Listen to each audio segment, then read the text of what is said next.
Good morning, good evening. Happy 28th of May. Welcome to the monthly stream. So those of you who follow the channel will know I do a weekly stream, although I was away last week because I had a medical thing. I do a weekly stream on Thursdays where I play any old game sent to me through the submission form, not by email. And when people send me those games, they go into a queue, and then every Thursday I play 4 games that people have sent me, and I give feedback as someone who's worked in game design for a few years. But these streams that happen once a month are just members of our Discord, so it's like a little Discord perk. And this month we've got exactly 4, which means I don't have to rush this time, which is nice. And I've been considering maybe in future we might think about making this stream just something that happens on the Discord rather than on YouTube. But yeah, let me know what you think in the chat, if you're coming in from the Discord or if you've been thinking of joining the Discord by signing up to our Patreon. Welcome to the dude from 1987. I've got my little welcome to supporter thing that's popped up. Recent addition to our YouTube supporters, so thanks for joining. We are not playing a Roland Cloud Manager. That is a piece of software that I use to put samples on a little drum machine that is not relevant to what we're doing today. But we've got a drift racing game, I think, called Glitch Gears. Right. Let me just refresh that page because I just want to see the original page. We've got Glitch Gears by Vinicius. I hope that's how you say it. Dodge, boost, and outmaneuver in a driving experience inspired by old-school arcade games with fresh mechanics from auto shooters. That's interesting. Stay ahead of relentless pursuers and master endless traffic-filled roads in the high-speed battle for freedom. That's cool. We've got Spin Fighters, a roguelike deck builder with auto-battling. Looks interesting. Lots of cute little pixels. Pandora Legion of 2, which I think I played on the last stream, but it's been had a lot added to it or finessed on it since the last time. And then Nonogram Nonsense, which is going to be like a little puzzle that is possibly going to melt my brain. So I don't know why I've put it at the end. But that will be the last thing we look at when my brain is fried and I can't be doing with puzzles. So let's see how it goes. I'm going to start off with Glitch Gears.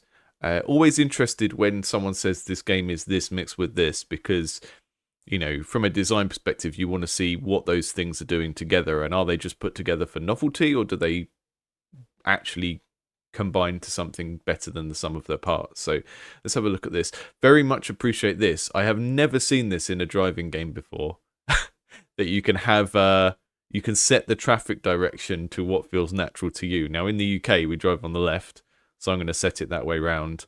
But I've never seen a driving game that has that as an option before. So that's kind of unusual and novel to see that, I think. Speed limit, speed unit, miles per hour makes more sense to me. I'm not going to play it in Portuguese because I won't understand what's going on. Photosensitivity warning. Yeah, nice to see that, I guess. Really like this graphic design style with this kind of cutout, jaggedy sort of neon pastel stuff. It's really appealing. Okay. Ready to rack up XP and escape the cops? Snap lanes with the keyboard or D-pad. If you want full control, glide freely with the mouse or analog stick. It's your call. Push your speed to earn more XP. Gears multiply your gains. Take risks, unlock upgrades, and keep the cops off your tail. Now, front-end collisions will slow you down, and if you're too slow, they'll catch you, and it's game over. You want to find the balance, and stay bold, stay fast, and own the road. Okay. So I think the idea of this is to see it less as a racing game, maybe, and more like an endless runner that just happens to be in a car. I think that's kind of what they're going for here.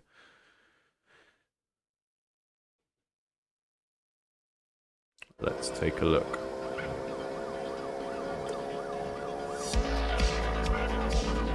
Yeah, so the D-pad moves you by a whole lane.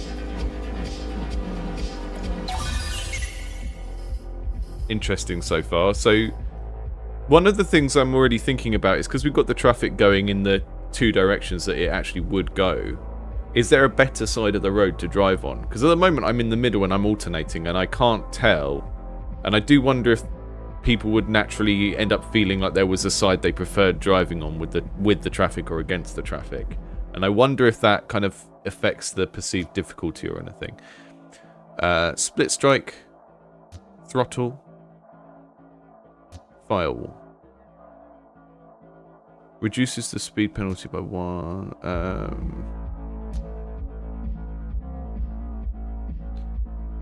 I'm going to go for the most destructive options, I think.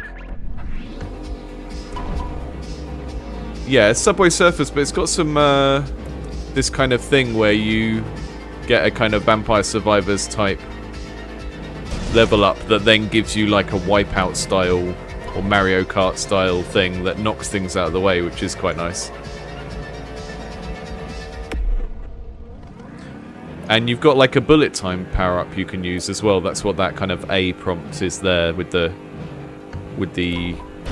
hourglass.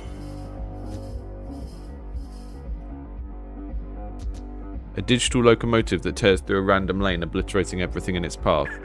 Yeah, anything that has the word anything that has the word obliterate on is what I'm going for here.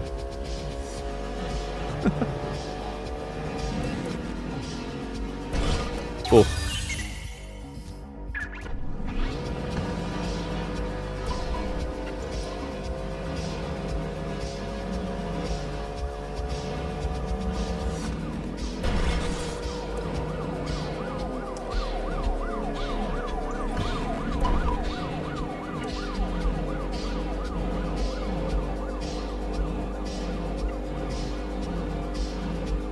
Yeah, I do feel like driving with the traffic is generally going to be a bit easier.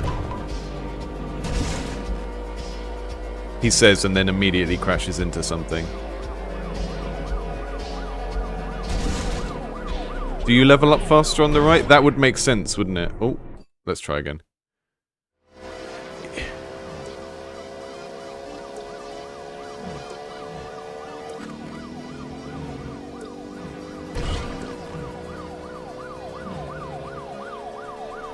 Yeah, it's basically just giving you a risk-reward kind of choice between going on the left and the right. I'm not totally sure. Because your leveling up is your speed through the gears, I think. It did explain this at the start, but I didn't really take it in.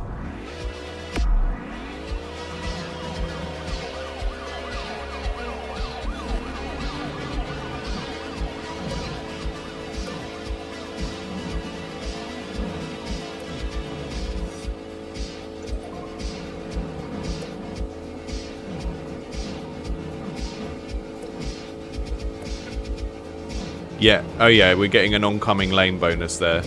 That's great. That's a really good use of the kind of natural difference between the two lanes to do something in terms of giving the player a split-second moment-to-moment decision to make. That's really neat. I like that. Run multiple extraction threads in parallel for exponential gains. Okay, yeah, sure. It says it increases your top speed.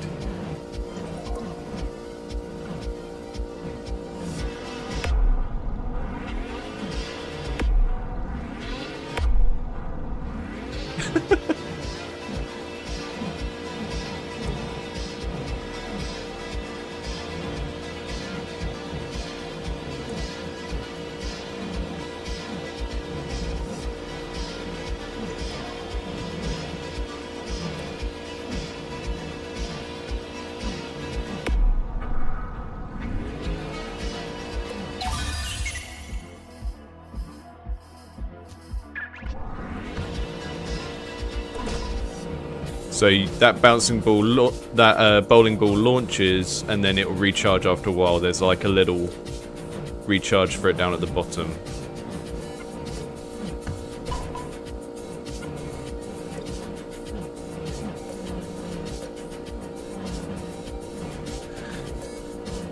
It's quite hard for me to like visually focus on anything around the car. Like all of the interfaces down here.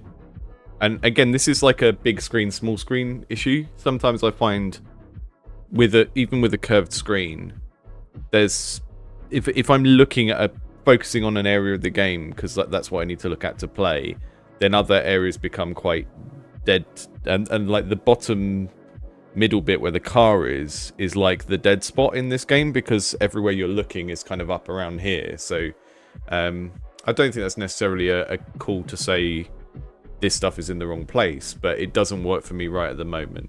And that's weird, because that is where the speedometer would usually be, but I think a normal racing game is not this punishing in terms of like how often you can hit stuff.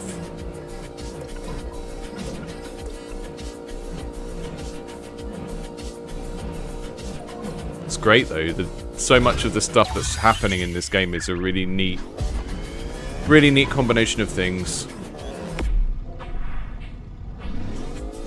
I need to use that power up more, because I'm kind of hoarding it and I don't need to. I might as well use it.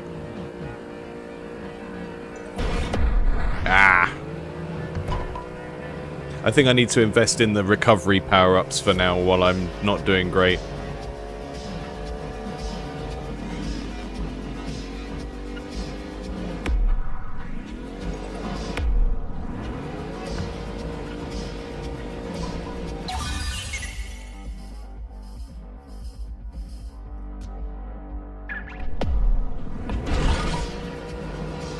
Had a moment there where the cars were too close together to be able to get through them.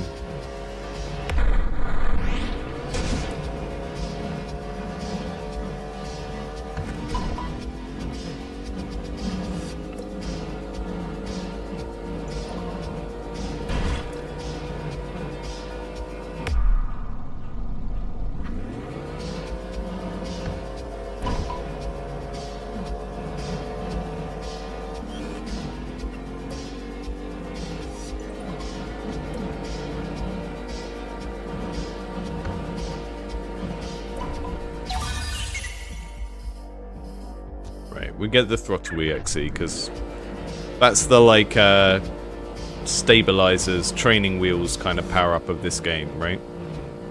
That's like the core with like Mario Kart and stuff like that. The kind of acceleration versus top speed choice is the kind of baked in how much do you plan to be crashing kind of choice. Because if you're not going to crash, you don't need the acceleration. And if you're going to crash a lot, you need the acceleration to get back up to speed.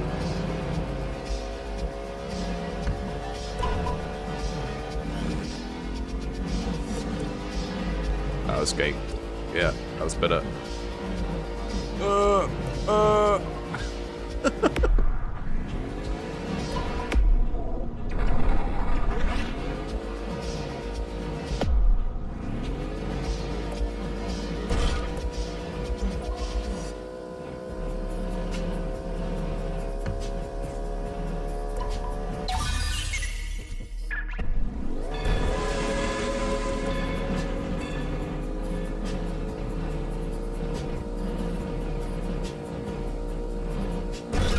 Oof.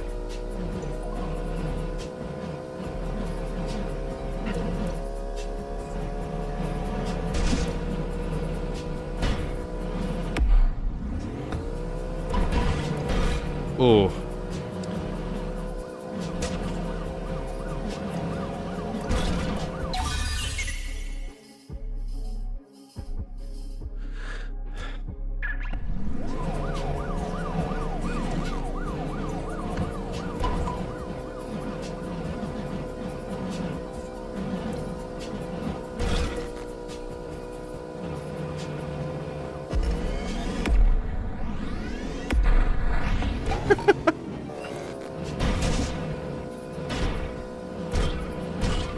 Oh, hang on. You get. So if you. Again, this is all stuff that was explained to me in the tutorial, but because the game requires you to focus so intently, it's quite hard to kind of take it all in and action it all in your first kind of couple of playthroughs. But yeah, you get points for smashing things from the side.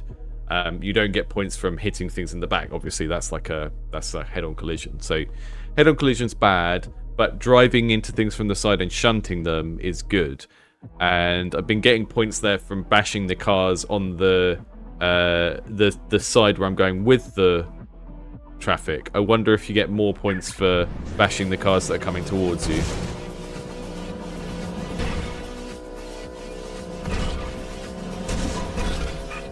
Okay. That's great.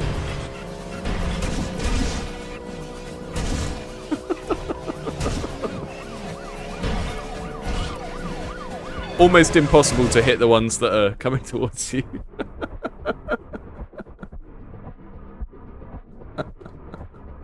That's really cool. Really, really cool. Just to see what the developer said of this one, I've got this lined up. So, been working on this vertical slice for a couple of months.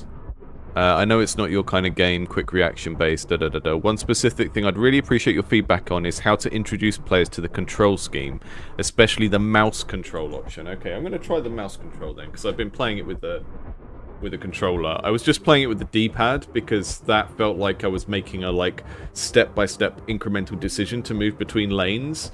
And I'm not sure I want to play this with a very kind of sweeping control that allows me to change 2 lanes at once, which I think is what the mouse will be. So we'll try the mouse out as well. I don't dislike quick reaction-based games. I'm just not very good at them, and I don't like it when that's the only thing in the game. And this has got a few different things working for it. It's got like, oh, here we go. We're playing with the mouse now, which means I can do that.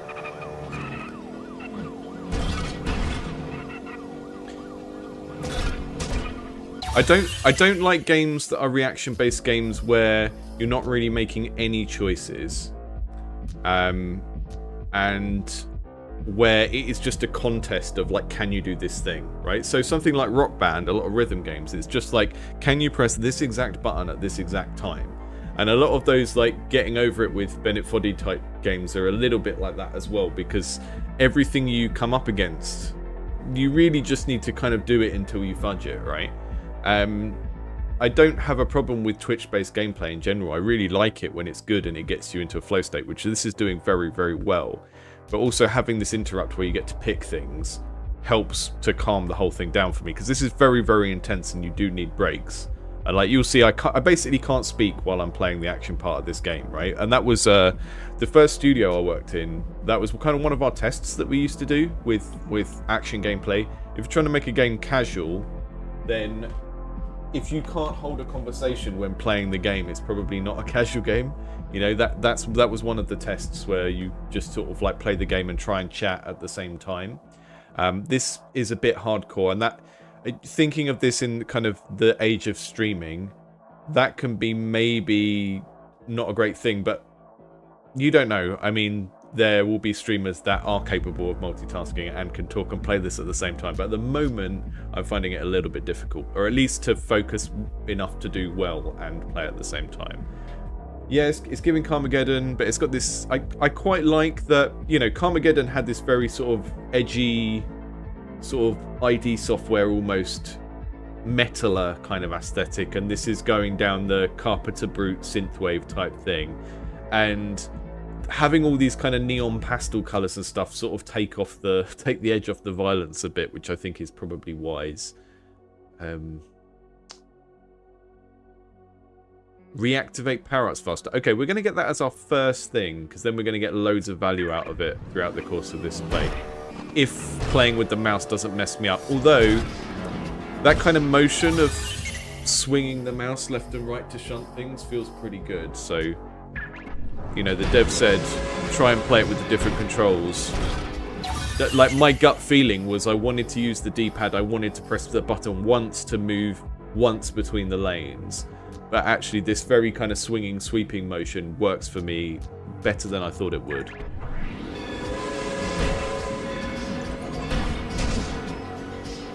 The theming of the power-ups is really nicely integrated into the sort of neon punk kind of thing as well.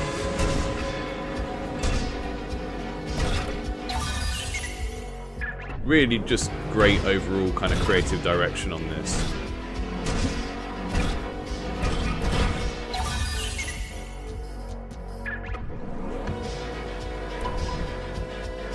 I need to remember where my slowdown is with the mouse because I haven't used it yet this time.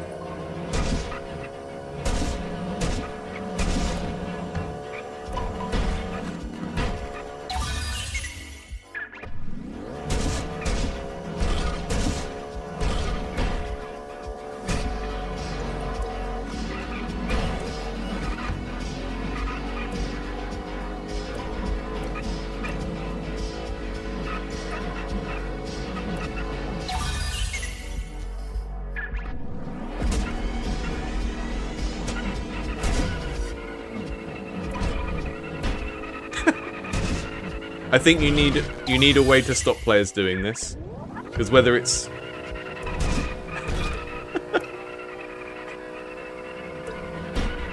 because I can just do this. I don't know if it helps me to just do that, but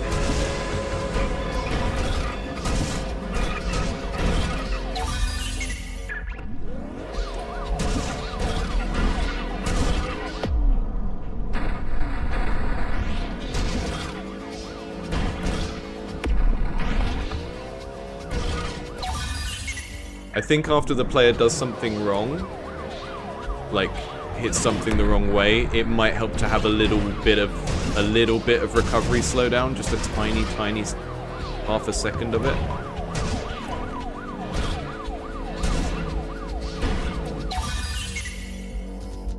I'm gonna just keep upgrading the train.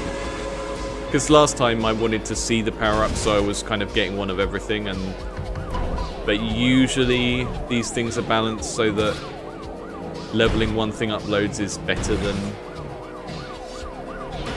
getting a spread. It's hard to say, really. You know, it's not Vampire Survivors, even though it uses that same sort of little progression structure, so knowing how getting a different set of power-ups is going to affect the game is really difficult. But I kind of guess generally when people start a new one of these sorts of games, they will be biased initially towards just wanting to see what everything does and what it looks like.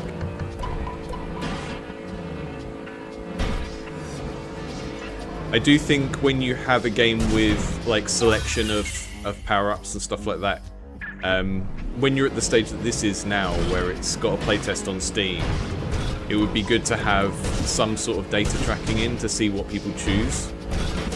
Because if you've got some data tracking in the app for that kind of stuff, then you can tell a couple of different things. You can tell, like, what do people find appealing when they make their selection, and if you've got enough data where you can say, okay, in a player's first session, what things do they pick? Then that tells you kind of how appealing the things are, right? And then later on, when players have played a bit, you can kind of look at their win-lose ratio and you can say, okay, when they win, what power-ups do they have? And when they lose, what power-ups do they have? And that would give you information on which power-ups are maybe a bit overpowered or underpowered. Because at that point, you're dealing with people who know how to play the game, and their decisions are based less on just like what looks cool and more on what they seem to get the most benefit out of. And I'm saying that partly because I think it's helpful to talk about how to use like data-driven design when a game is at this stage in its development and it's on a Steam demo and stuff like that. Because the purpose of your demo stage shouldn't just be to like get wish lists, it should also be to help improve the game, right? And if you've got data tracking in the game, you can do stuff like that. But I'm also testing my earlier theory of, can I talk and play this game at the same time? And it seems like, yeah, we're on the third run now. And you can sort of zone out a little bit, and once you know what you're doing, and that's a good sign. Because I think if if I didn't get better at this in 2 or 3 runs to the point where I could chat and play it, then you're going to be, you're going to struggle when it comes to streamers playing the game. So basically, you need to give your game the Abe Simpson, you know, give it to an old man, and can he tell a long unrelated story while playing the game? That's a new test. I'm gonna copyright that. The Elderly Ramble Playtest test.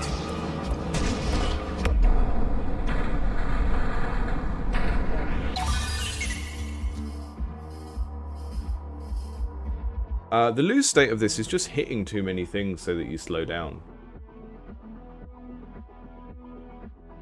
Emu said that the frequency of the upgrades coming up feels a bit excessive. I don't know. It feels decent to me, but I think I would want it to slow down as the game goes on. I think you need them close together early on so that you feel like you've got a build, right? Like that time, I was just doing training cooldowns. And I think if you don't give people their first couple of levels of progression and upgrades quite soon, then they don't feel like they've got a build together, or they get from level 2 to 3, they pick their next upgrade and they can't remember what their last 2 things were. Whereas when they're quite packed together at the beginning, then you can get your first like 5 or 6 levels of upgrade, and then it's like, right, I've got a build. I'm going for slow cooldown, fast cooldowns, and this other thing. I can give this one more shot just because I'm enjoying it, really. But yeah, this is great. It's called Glitch Gears. Really nice, just like overall creative direction of this kind of manic. It feels like a sort of Sega arcade game, like in terms of the music and the aesthetic and everything. Like kind of early 2000s Dreamcast era Sega arcade game. And that sits really well with all this kind of cyberpunk, vaporwave, neon punk stuff that's baked into it as well. Like even just like the decision to make the taillights on the cars pink. And I'm a big fan of getting to choose which side the traffic is on. Because, you know, in the UK, it's one of the few countries where we drive on the left. And sometimes, if you've been playing GTA 5 a lot, and you go and you get in your car, it's very confusing, sort of mentally switching between sides of the road. I've only hired a car in a right side drive country once or twice, and it takes you a good day or two to mentally switch, so nice to have a game that lets you choose.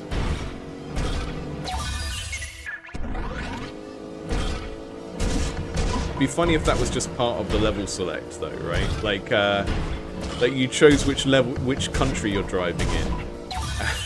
And each country has like one car that is the only car. So if you're driving in Britain, you drive on the left, and they are all like Mini Coopers with the flag on the top. And if you choose America, then they're like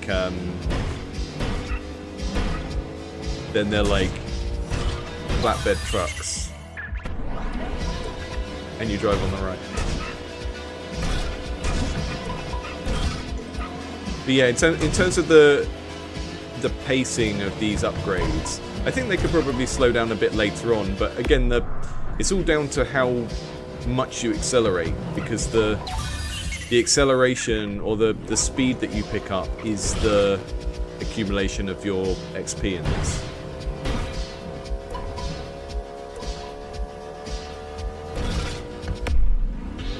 And you really need that in a kind of auto battler game.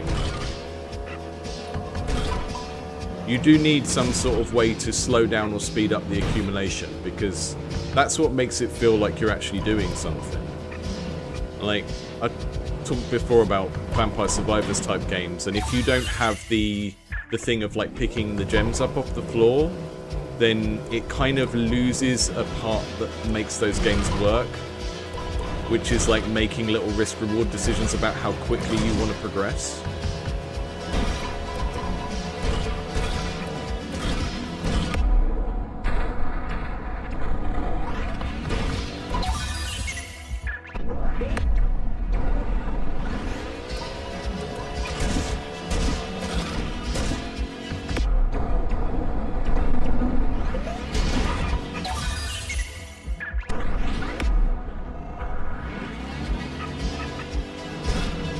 I think the exit sign is telling you how long until you finish the run, I think, but I haven't actually made it to the end. I think, you know, just thinking practically and of like session design, right? So session design is more of a thing in kind of free-to-play games as service games, but if you think of like the practicalities of someone sitting down to play your game, and like how long they have and all that kind of stuff, then you're thinking about session design. And that sign up in the top right that says the exit, I kind of get what it's going for, but it would be better if it had a timer on it. The problem is, it is based on our speed, so we don't really have a timer, so we would need like an estimated timer, like a sat-nav has, right? Because if you think of that in terms of your session design, one of the reasons why Vampire Survivors works is you sit down to play a level, and if you've only got 20 minutes, then you know that that level only takes 20 minutes, right? And the kind of problem with very classic arcade games like Tetris is you sort of get punished for your success by just getting to play more and play harder. And there's no point at which it's like, right, you've done a good job, you can stop now. And with Vampire Survivors, it very clearly communicates that that is coming up in 15 minutes, 10 minutes, 5 minutes. Having a distance meter doesn't really serve that need. So I would keep it there as a timer, but then have like an estimated time on it as well. I know you can't give an exact time because everything in this game is based on speed and acceleration, but you can give an estimated time. It's like at your average rate of your average speed over the last minute tells me that you're going to finish this level in 8 minutes or whatever. And then you're solving the problem of like, you know, someone's being called for dinner and they don't know how long their game is going to take. I'm saying this as someone who is a father of a 13 and a 9-year-old. You need to be able to know how long your game is going to take, so that when you get called for dinner, you can say, "I'll be down in 4 minutes." Yeah, this is great. Strongly recommend, if you like the look of that, finding it on Steam and joining the playtest for it. It's a closed playtest; you have to apply for it. But that's really neat, and I would probably happily play that for another hour or so. It's gonna. I think games of this sort do need a lot of work to have enough things to unlock to keep people going. You're always kind of making yourself a content treadmill with one of these games, and if you look at auto battlers on Steam and look at the ones that review poorly, it's either the baseline game feel or it's that everything there is fantastic, but they haven't really built in all those layers of unlocks, which is like, again, it's part of the Vampire Survivors secret sauce.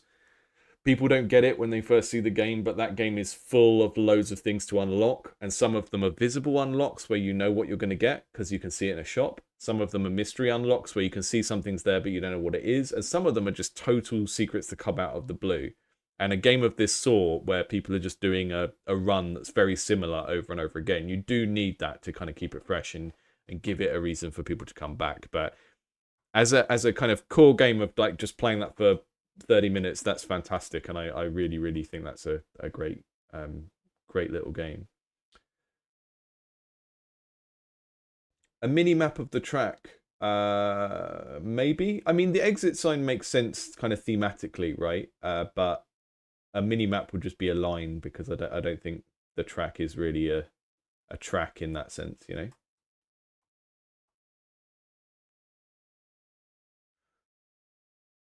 Yeah.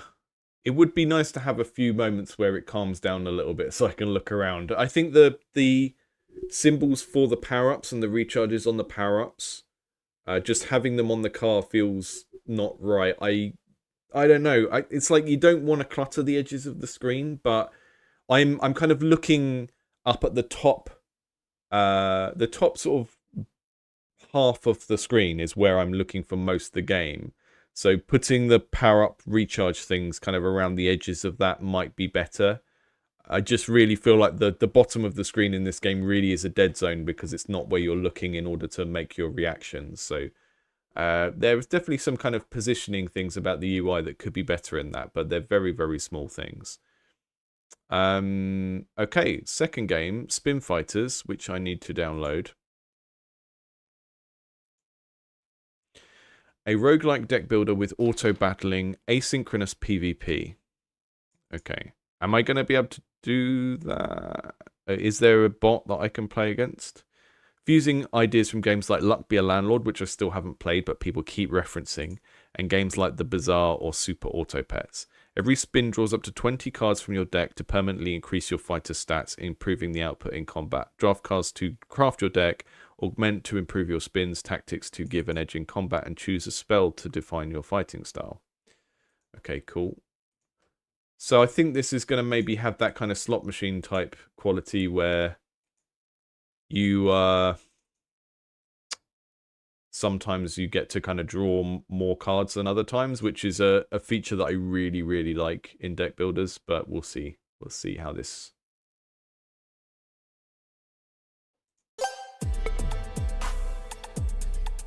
You appear to be a new user. Amazing. Look at these guys. This is a good set of lads. Look at all these lads. Can be a genie. A rascal. Whatever this is. All of the major arcana are here.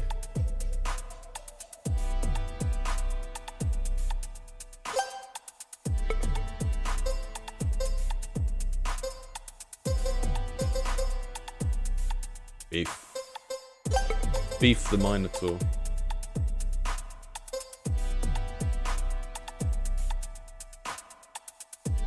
Tactics and spells to compendium, added basic tutorial text, added Discord and feedback links. This reads as Tinks to me.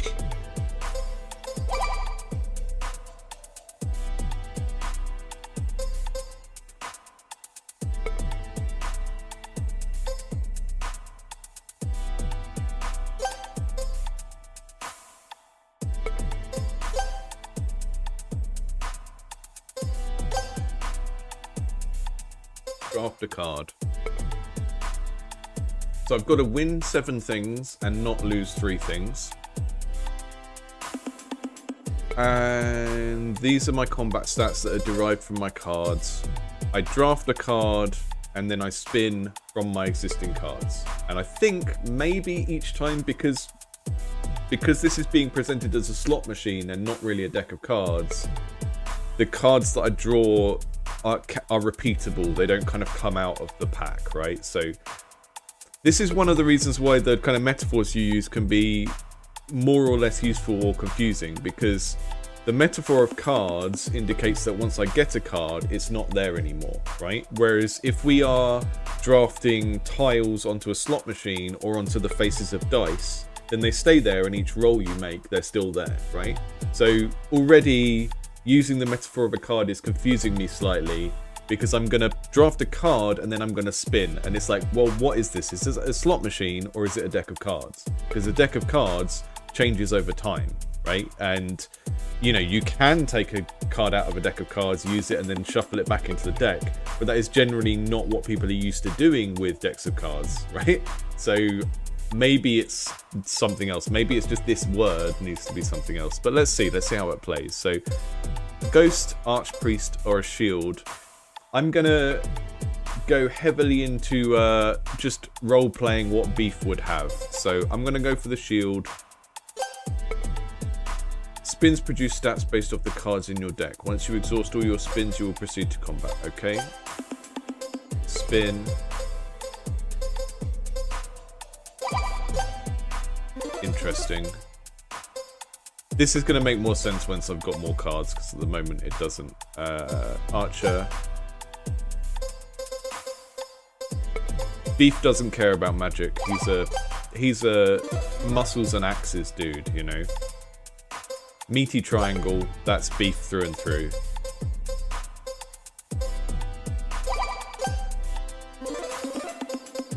Yeah, like Fred just said in the chat, this doesn't need to be glowing at this point. Like, these should be blinking if anything.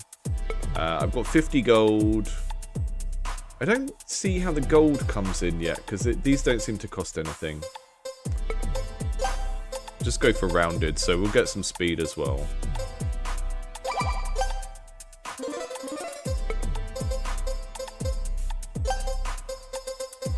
Always going to go for the meaty triangle. We need some health, though. We don't have much health. Common food.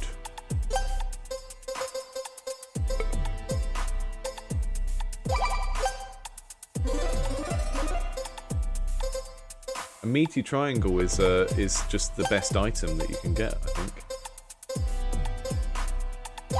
See, because I haven't played Luck Be a Landlord, I don't know how much of this is like an evolution of how that game works. So if anyone's played that and can make more sense of this than I can, then great. Tactics give an edge in battle. Draft them on the first round or after a loss. Flurry of blows. That sounds like what meat would have, what beef would have.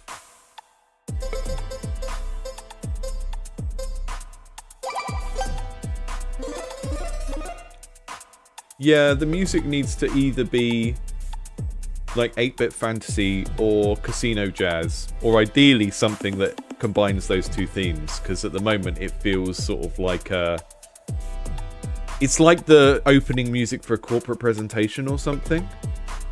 We'll be ready in 10 minutes for your TED Talk on workplace etiquette.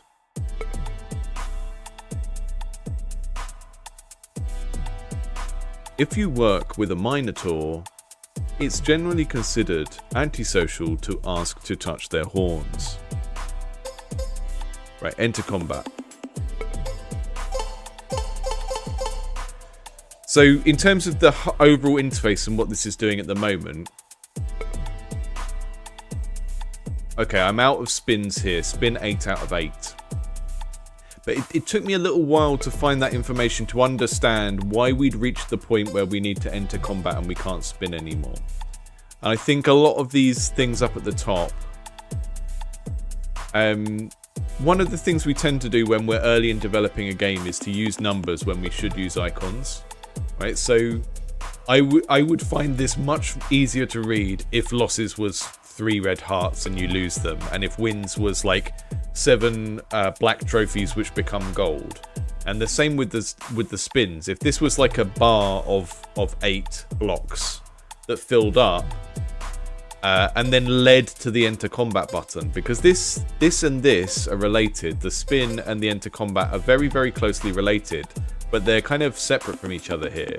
And maybe it would help if the spinning was like a thing that filled up, that was more associated with the spin button and the enter combat button here. It's kind of up here. We've got all of these 3 things are super related, but they feel like they've been separated as if they're not related to each other.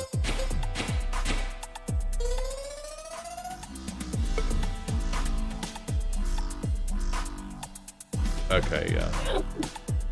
So it's so it sounds like Luck Be a Landlord has more interactions in it that mean that you're kind of gambling on putting particular symbols together so that when they land, if you're lucky enough to have them land together, then they do a combination thing. It's kind of like Dice Forge. I don't know if there's a digital version of Dice Forge, but this is like each player has 2 of these Lego dice. And, you know, you might put a bunch of ×2s on one of the dice so that when you roll them, occasionally you'll get ×2 with something really big on the other dice.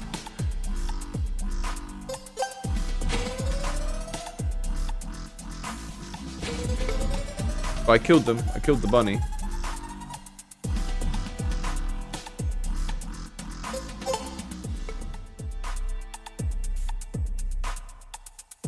Gold is spent to re-roll drafts or remove cards from your deck. You gain 10% interest on your gold and an additional 50 gold every round. Yeah, so I couldn't work out in the first round what the gold was for. So I think in terms of the tutorial structure, it would make sense to like hide this before it's relevant. And like maybe the gold, the spell, the augments, all of these things that haven't come into the tutorial yet. Just kind of darken the text, make that section look like it's not relevant yet, so that when I'm looking at them in my first round, I'm like, what is the gold for? Do I need to pay attention to it? Because that was kind of happening for me in that first run, in that first draft. Augments. Draft and augment after every round to improve your run. Okay. Each Blade Master yields 10 attack for each adjacent Blade Master. So now we are going to start getting adjacency rules, right? So that's good. So I'm looking for Blade Masters now. Replace your spell. I don't want magic. Gain 10% of 1 as an attack. Okay, so I want to get some Blade Masters now because my augment is going to only trigger if I have them adjacent to each other.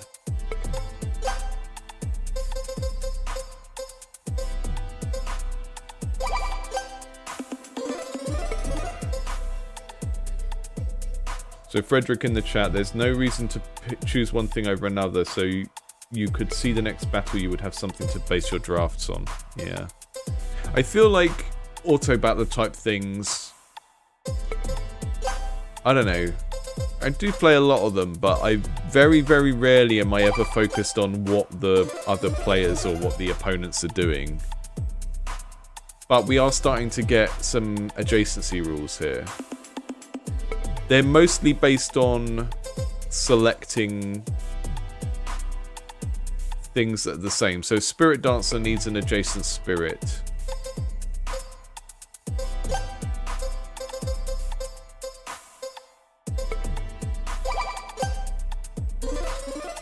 It does feel a bit like I'm generally just picking whatever I feel like. And I think maybe just having a few more adjacency rules would help. Or just like fudging the draft so that you always have one thing come up with an adjacency rule so that there's more for people to think about. Here we go, like sword. Each adjacent Blade Master yields 2 times. Removed before combat. There we go. And then I would, when you've got an adjacency rule doing something in that spin, it needs to highlight it and make it seem more important. Because that was triggering the adjacency rule, which is probably one of the most satisfying things you can get out of the spin.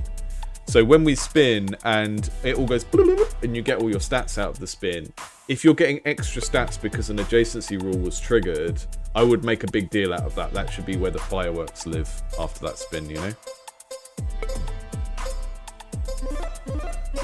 Maybe, I didn't get an adjacency because I was looking at an archer and a sword, I think. Yeah, so where's the reroll? I will try it. So, yeah. That's taking away some of the things that don't last for more than 1 round. He's whacking me. Look how much more attack I've got though. Oh. So I'm just trying to work out why he's doing better. Okay, he's got a lot of speed, which is allowing him to have initiative over me, which is why I got to attack last. After your first attack, heal to max HP. I like the fact you can build these up over time. That's cool. A card that produces no stats produced by any adjacent card yields 3 times yield. Each gear has 75% chance to gain protection from its next removal. Yeah, whatever. See, here we got the spirits that trigger with the spirit dancers and with other spirits. They get add into your HP. Yeah, I think also having to make the mental... I know all of this is difficult to implement, so I'm not going to say it's like, oh, you should just do this. But the long-term health of this game, like as a quality of life thing, you don't really want to have this symbol for health and then the word HP here. You want to like always use the symbols in every place you can, because having to mentally make that translation between the word defense there and the symbol there is going to really slow people down and stop them getting into the swing of the game. It also just decreases the amount of text on the screen, which makes it feel less visually noisy and just makes everything feel smoother. Right, I'm going to get a bit more speed because the last guy was really beating me on speed. Attack and magic. I guess we can have a tiny bit of magic as a treat.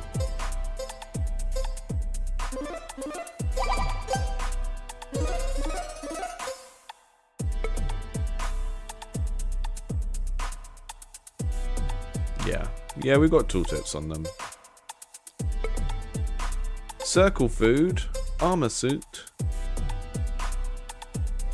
So the gears are the types of things that are removed before combat.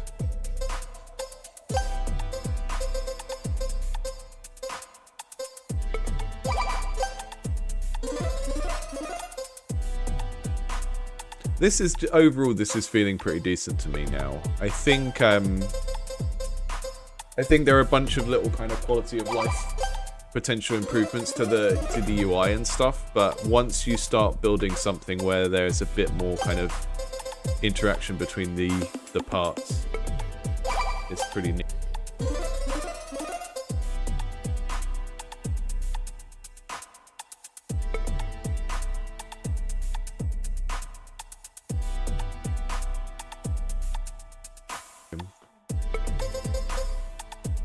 Gonna get some beasts.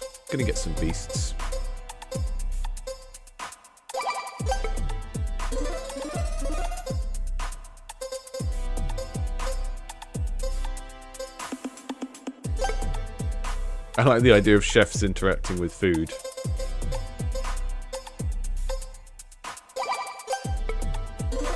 Yeah. It does feel like a sci-fi UI. I quite like that it's casino-ish though, because we are doing a sort of like slot machine type thing. And some of the art and the thematics, I think changing the food to be actual foods, like having like a meat as the attack food and some kind of magical soup as the magic food or whatever, is going to make the food make sense a lot quicker. That's kind of an example of like an area where upgrading the art a little bit is going to just make the game make more sense.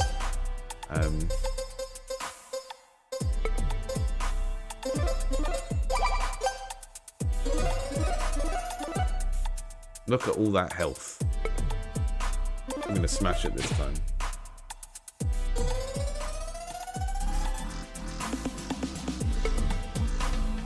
Logos.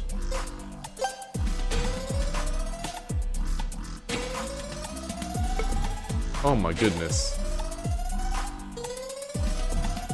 Ah, my augment kills me all the way after the first attack. That's fantastic.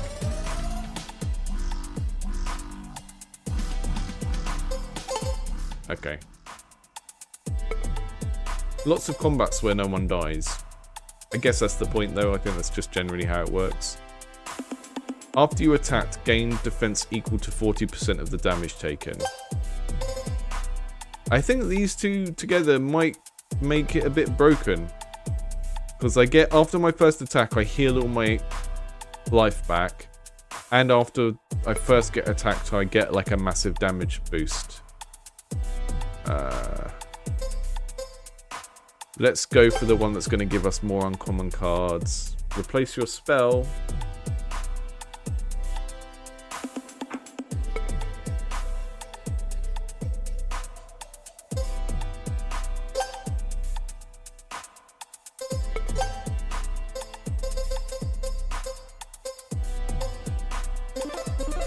There's a big bug people are supposed to die.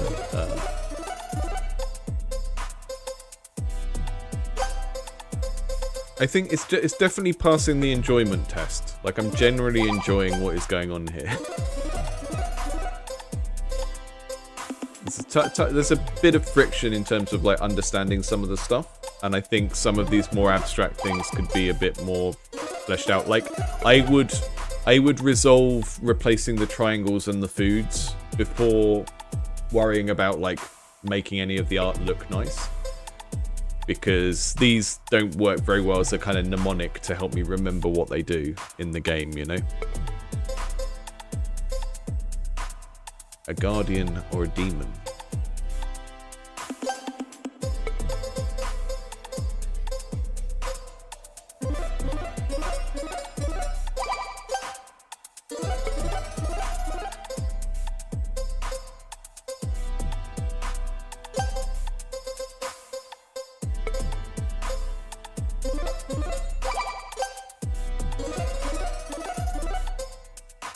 Like, the chef just doesn't have a chef hat on as well, which is like, again, like a lot of the art things, it's just mnemonic stuff. So, like, my main things to fix sooner would be getting the icons here, so whenever we have a word that relates to one of these icons, it's an icon instead of a word. And then going through the images for the things and just making sure they do kind of give an idea. Like, this makes you, this is like a food that makes you faster, so, you know, I'd make it a salad or something like that. Because then you've got a better mnemonic for what that thing does, you know, like the triangles. I guess that, I think there are a couple of ways you can go with this. If you want to go really into the slot machine thing, you could make more of these symbols look like classic slot machine symbols, right? So you can have a bell that does a thing, and you can have fruit that does a thing, and you can make it more like a slot machine, in which case you might want to take the art direction down that route. I think if you're going to stick with the kind of fantasy pixel art thing, then I would make the foods feel more like in-world foods. I would make sure the chef has a chef hat, all of that stuff, just because it helps you to learn what they do. And like, if I see like a heart, I know what that does. That's very, very simple. But things like the diamond food, the blue food, the triangles, I really have to read that to remember what it does, because there's nothing thematic there to kind of help me remember how that relates to how my character is improving in some way, you know? Yeah, medieval slot machines is good, yeah. Yeah, it'd be wild if you could do like, if you could get someone who could do illuminated manuscript style art and then have like a ye olde medieval wooden slot machine with those in. That would be crazy. Getting another chef, because I've got quite a lot of foods in here, so.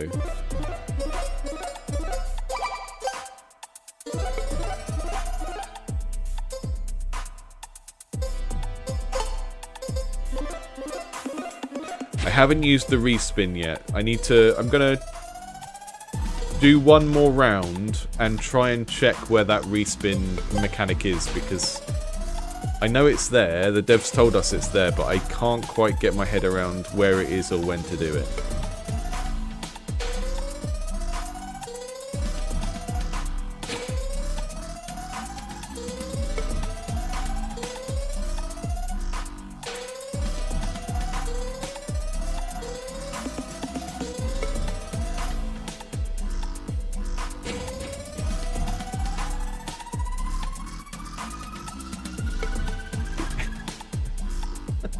I mean, one of the things I would love to be able to do on this channel, but I just don't know how it would work. Thanks, Victor.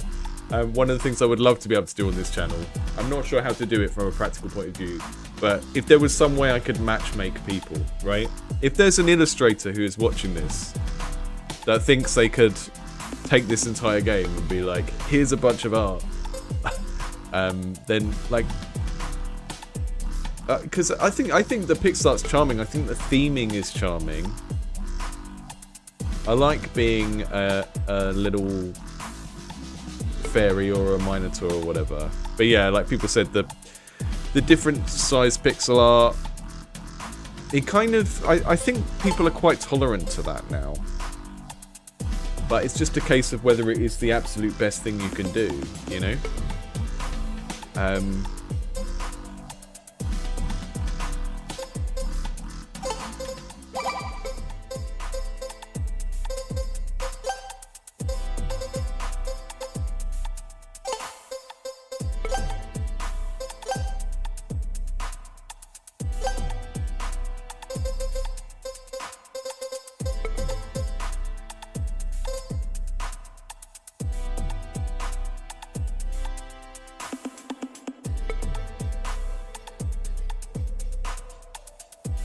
If you attack first, you won't gain any HP because you went first. Yeah, that's true. So it's a bit of a gamble, that power up. Because 50% of the time, it just doesn't work. But I think that's okay, because that gives you strategic choices where that power up is basically rewarding you for being slower. So, hate beef.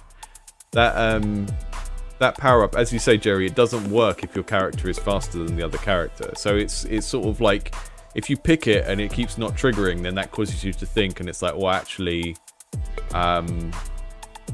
yeah, this power up means I should not choose boots ever, and I should make my character as slow as possible, which is kind of what I was going for. My Minotaur, I was kind of trying to make a tank build with that character, I guess.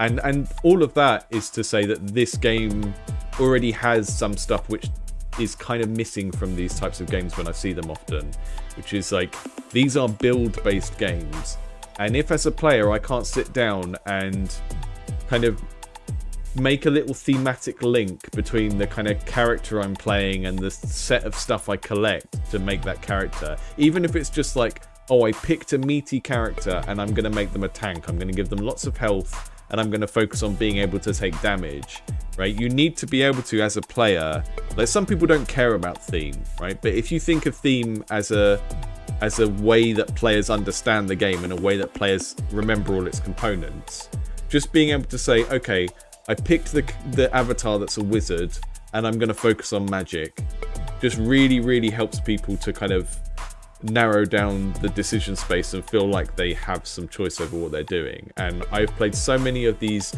run-based, build-based games where the developers have just really not got that locked in. And you know, the quickest route to it is to design things in sets, which we kind of have that here. We have the interactions where you've got a spirit dancer, and then you collect spirits because they trigger off of each other, and then there might be other things that trigger off of spirits, so you want to link them together, and maybe the spirits generate magic, so you want other things that link off magic. But yeah, I've just played quite a few games where people are trying to build this type of thing, and they just haven't focused on building those sets of things that are nice to put together. So this is already headed in the right direction. I think the aesthetic of it is pretty charming. I would like fix the food issue, make the chefs look like chefs, you know, fix some of the pixel size stuff, make sure you're using icons instead of text wherever you can. But I do think if there was a way to upgrade this aesthetic to something really kooky, to like a medieval slot machine or something, then I think it could do even better. But I think there's something solid here in terms of the game design. It's neat. I didn't quite get to use the reroll mechanic, but it's okay for some mechanics to not be, you know, first run mechanics. That's just a thing that happens sometimes. Right, Pandora, taking a look at. I saw this before, was quite impressed with it. And let's just see how it's developed, I guess. And if you're in the stream when I played this before, it's sort of like the Metal Slug looking top-down game where you are. It's like a kind of war game with a slight kind of stealth element, twin stick shooter thing.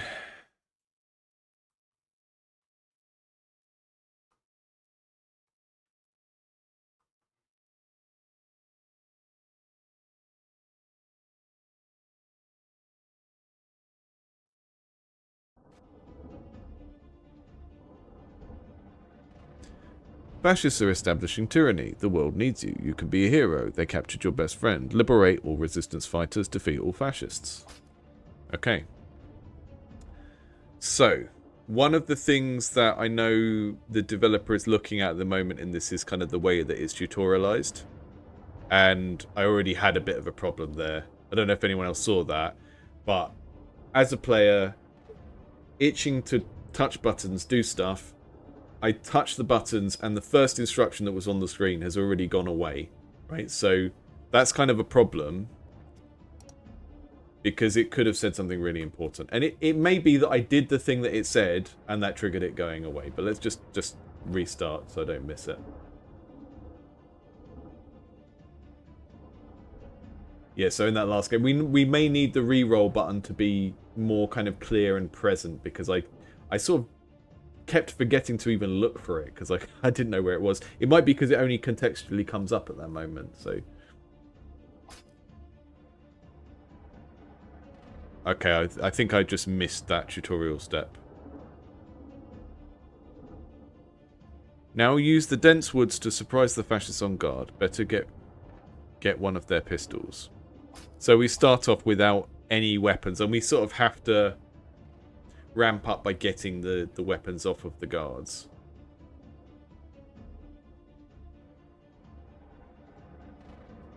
Ooh.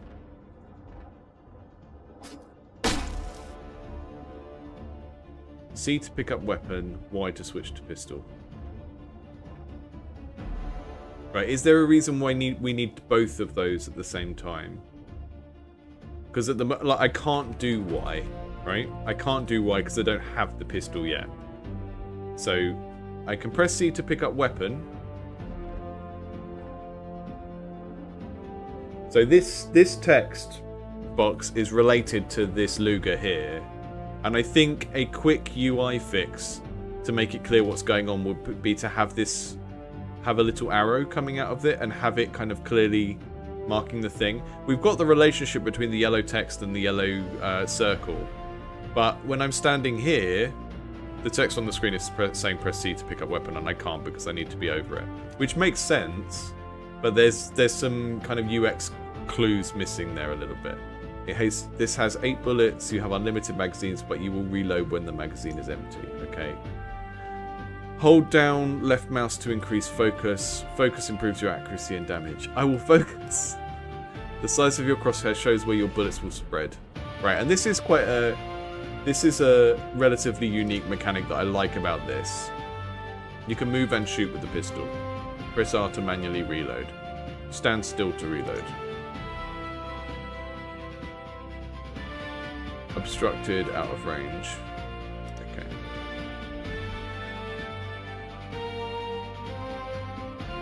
So you sort of hold the button down before you shoot, and it makes the spread of the weapon less extreme.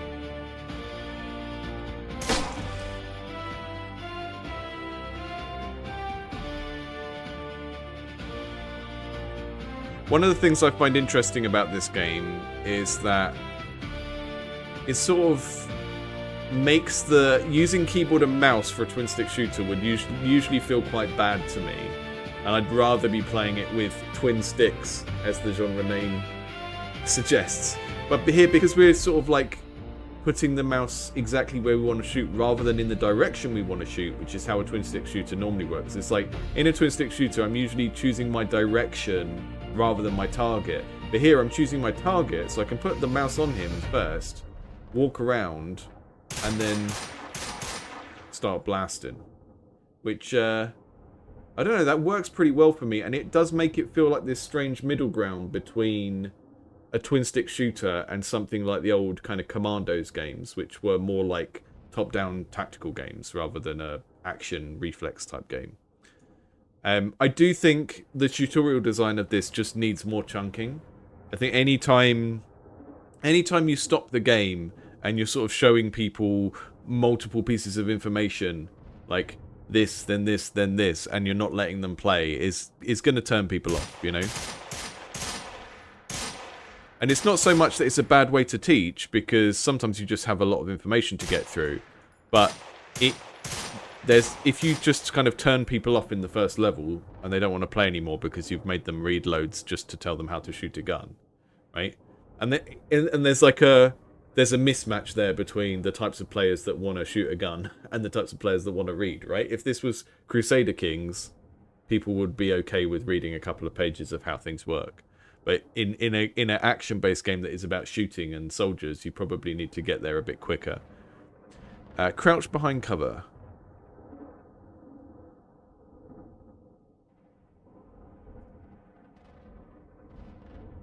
See, I would just tell people how to crouch and then let the rest of this work itself out, right? Because we understand what taking cover means. We understand what it's supposed to do. The only thing here that I think is relevant is, like, how do we crouch? And the fact that there's a chance that the cover won't work is relevant. So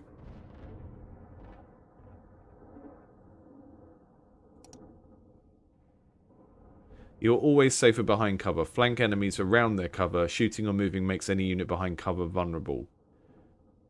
Again, there's a lot of stuff here that I would rather learn by playing and failing rather than being told it, I think. Right. So that, I think that is to tell me that I'm behind cover.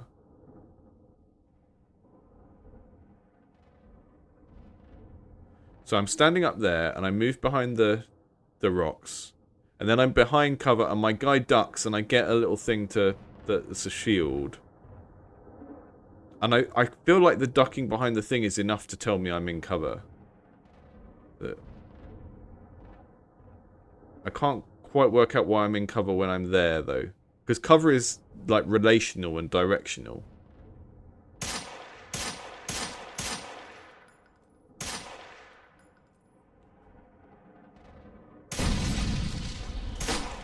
I love an exploding red barrel.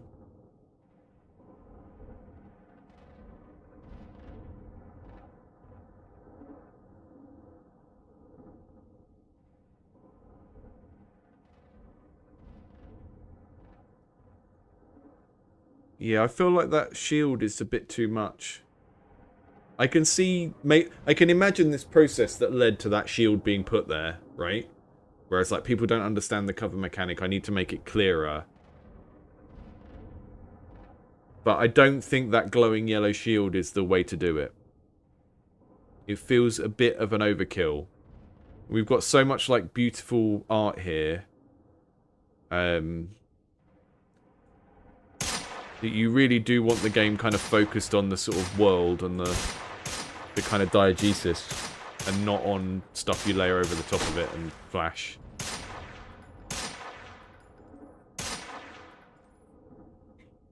Right, I'm gonna go back this way so that he comes to get me. Yeah, that felt great. But this is a game where the gameplay itself is already very appealing. The art is very appealing. Every bit of text that comes up really feels like it's downgrading a lot of what is good about this game. Like, the game feels good. A lot of it is quite intuitive. The first time I played it, the only mechanic that I didn't just grasp immediately was the fact that you hold down the trigger to make the thing aim in. Taking cover is a thing we're used to from every type of shooting game. So I'm not sure we need, like, 2 pages of description on how and why to take cover, and then also this glowing yellow thing. It just feels like a bit of overkill. You know, I would always look at the interface elements you already have and how to modify them, because this, if we want to do something to show when you're in cover, maybe we'd change the color of this circle or something rather than adding another element.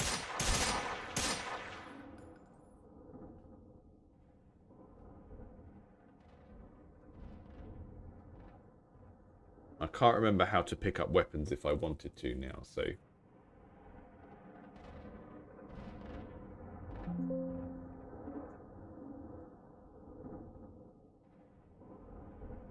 I think we need some sort of gap between levels as well so that we can see that it's a new place, because they look quite similar, so you want some sort of refresher before you go to the next screen.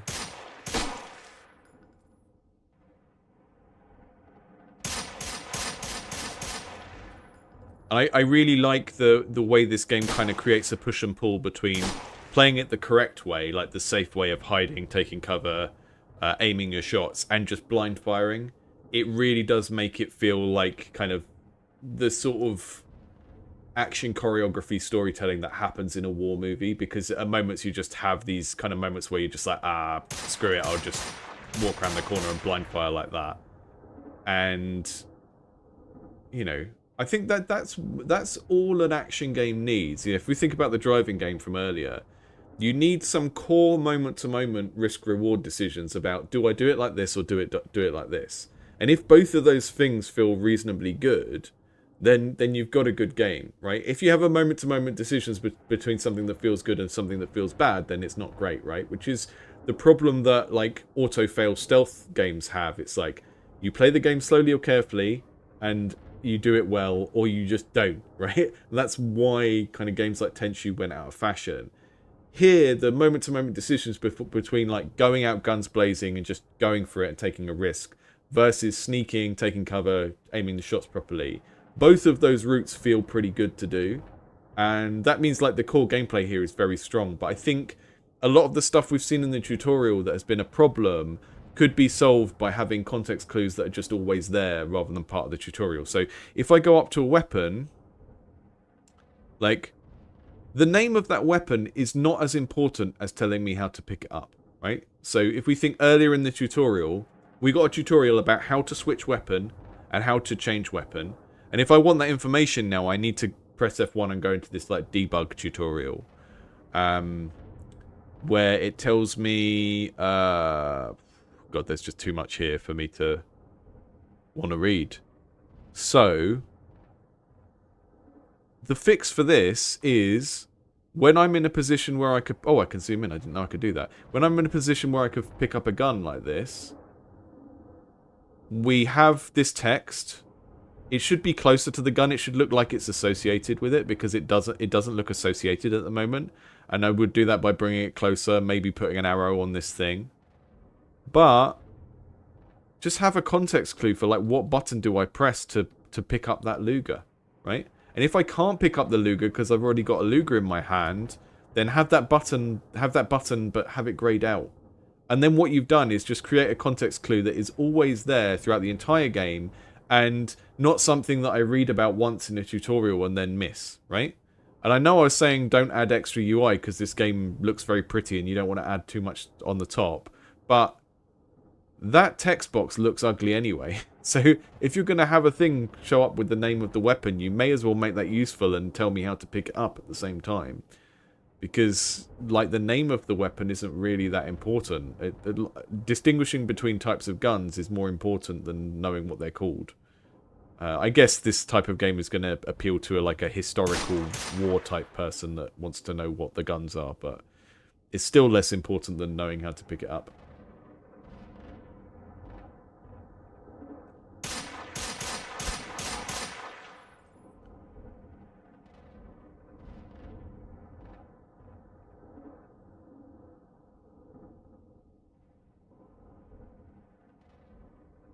Yeah, I mean, we do have, like, cursor-based tooltips. If I put these over, but we don't have a singular crosshair in the middle, which makes it hard to use for that kind of reason.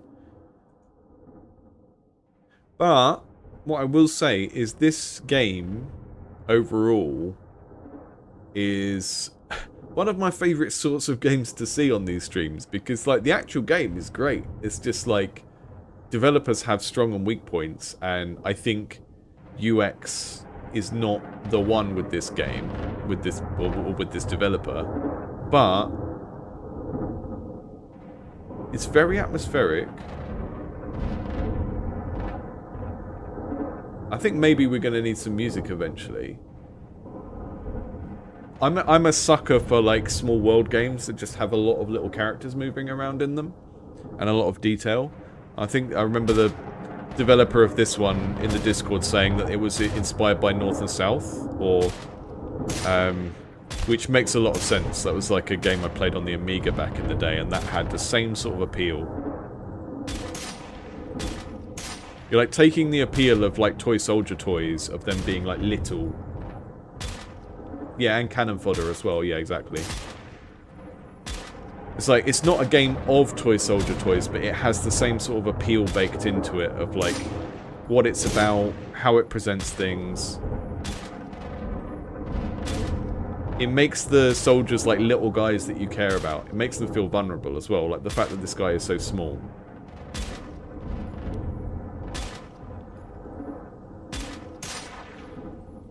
A lot of the time I see games where like, I like the option to zoom the camera in and out. It doesn't feel very smooth. It's good to have.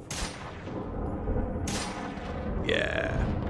That little kind of timing minigame that emerged there from trying to pop out at the right time to catch him. That was neat.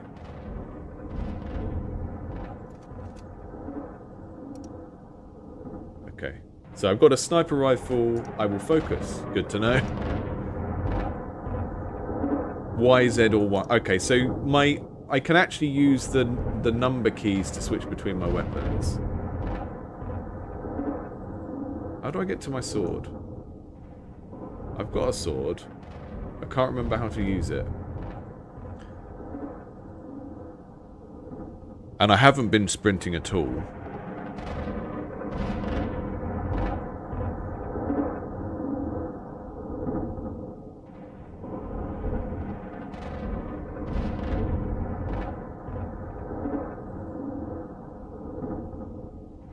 Shift and left mouse button is to throw a grenade, which is going to be a little bit confusing, I think, because it's also the sprint button, and I don't know how sprint relates to throwing a grenade.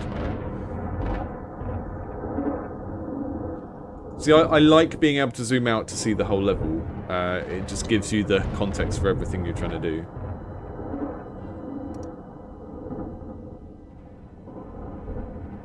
Some Molotovs over there to pick up.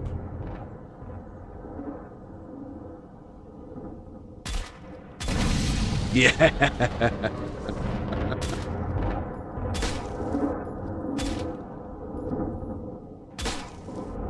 That was great. Sniping the... Oh. I didn't see those guys there. Did they show up as reinforcements, or were they there and I just didn't notice them?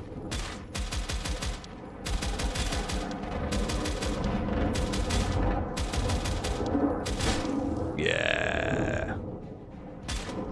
Oh, he's still there.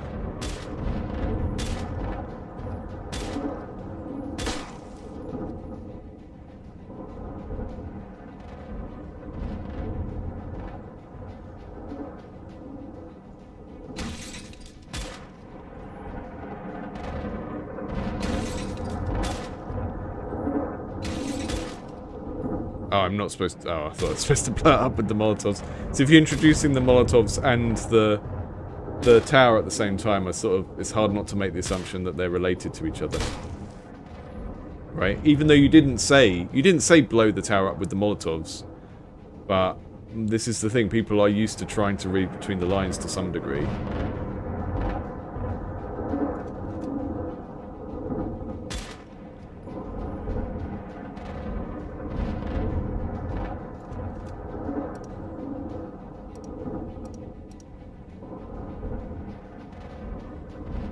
Giving me a tutorial on how every gun works, and I'm just not sure we need that. That's great though. Like, all the game feel for the movement and gunplay is really, really good. Right.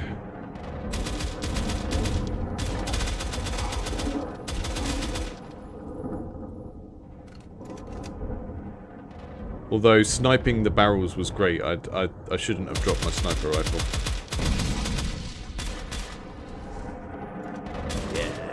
Yeah, just like oscillating between blind firing and just going for it is really, really good.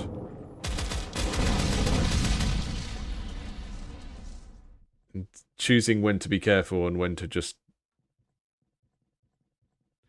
do something audacious. It feels like it goes well with the way that this commando guy is designed, you know? Like, I think about what I'm doing in this game and, like, how I'm fighting this war, and I look at that character design and I go, oh yeah, that makes sense.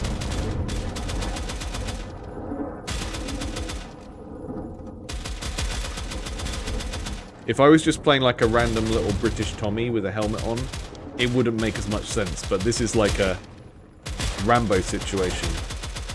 You want like a grizzled renegade-looking guy. That's exactly what we have here. I've got to rescue this person. Rescue your best friend.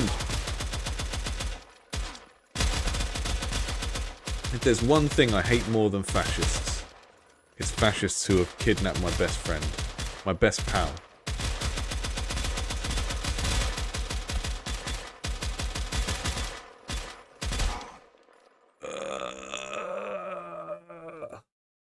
Hello from Malaysia.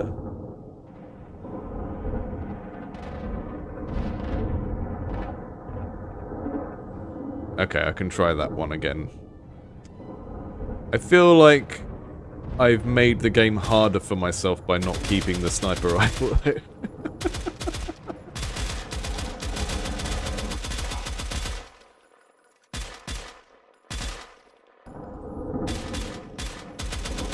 Yeah, I think Frederick's coming to the same sort of conclusion as me. There are so many points in this game where you just need a context clue rather than a tutorial. If we think of like the example of like, you know, the last game we played was very dependent on having little tooltips and stuff on things, which you can have in a slow strategy game, in a turn-based game. In this, you want to be able to play the game without text coming up anywhere, right? So like this up here, like I'm in a gunfight. I'm not reading that. I'm not reading that. So this, you know, having just the word rescue with an arrow, that is like the limit of what people want to deal with when they're shooting. Just the word rescue. Big green rescue arrow. Think of what they did in like beat 'em ups where they had like continue type arrows and stuff like that.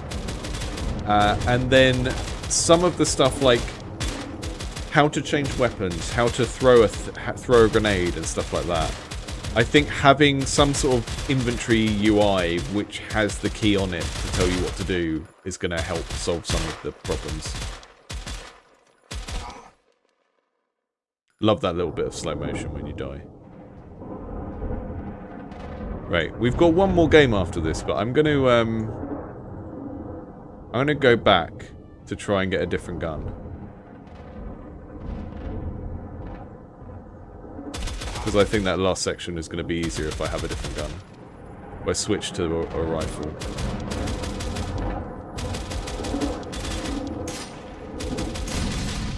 Yeah!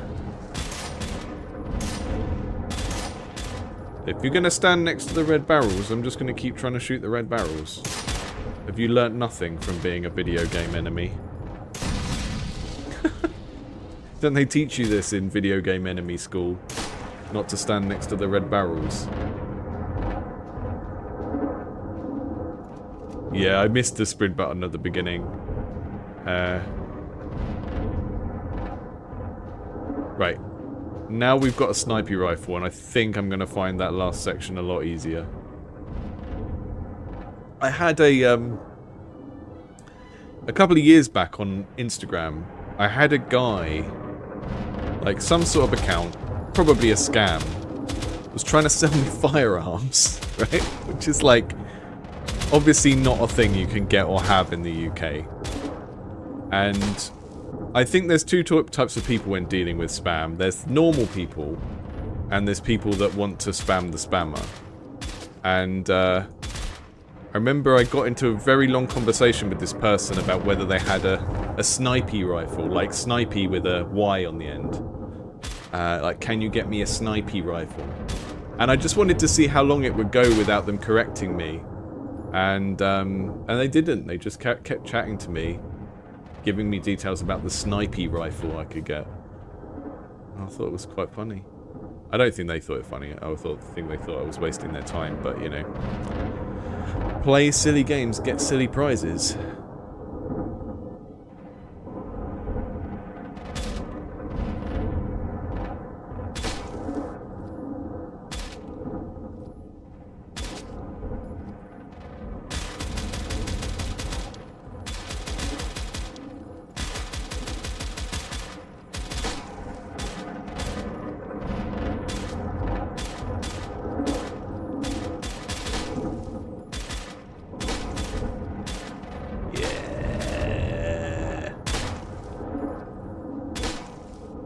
Yeah, it kind of feels like the... I think that would be maybe a gameplay problem, is that it does feel like the sniper rifle just makes the game easier. But that might just be a personal preference thing of, like, what feels better for me to use or something. I'm not sure. Cut down the barbed wire. No. Ah. See, I didn't even have to cut down the barbed wire. It's giving me an instruction, and I was able to skip it. Okay. I press F to make him follow me. Oh, that's interesting. See, that's great, because you've introduced a new mechanic. It's a mechanic that makes me feel more powerful, because I've got more firepower, but also introduces this extra jeopardy of wanting to protect the other character. And I've had enough of the game to get used to just the basics of it before you introduce this unusual novel mechanic of having to steer this other character around. Well, I don't steer him around. I turn his following on and off.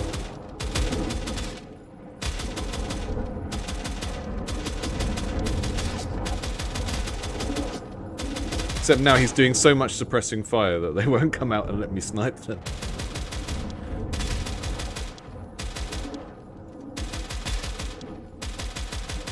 Maybe he's invincible, we don't know yet. Whoa, whoa, whoa, whoa, whoa, whoa, whoa, whoa, whoa, whoa, whoa, whoa, whoa. Yeah, I think I had a bug then.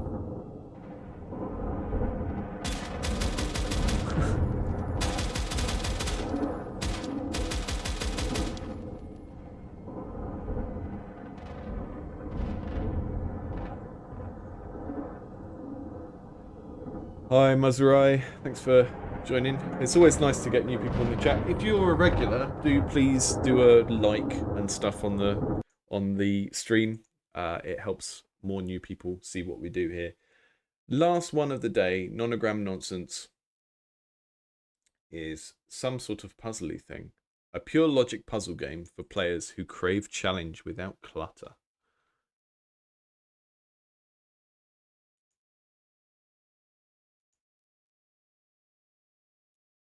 Clean, minimal design keeps the focus where it belongs, on the puzzle.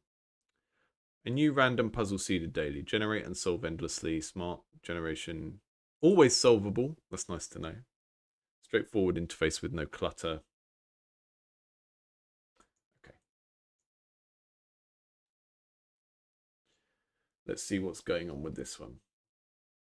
So we had a bit of a discussion about the art for this in the Discord, and we were kind of saying that it kind of feels like it's a shame that this aesthetic doesn't follow over into the puzzle itself.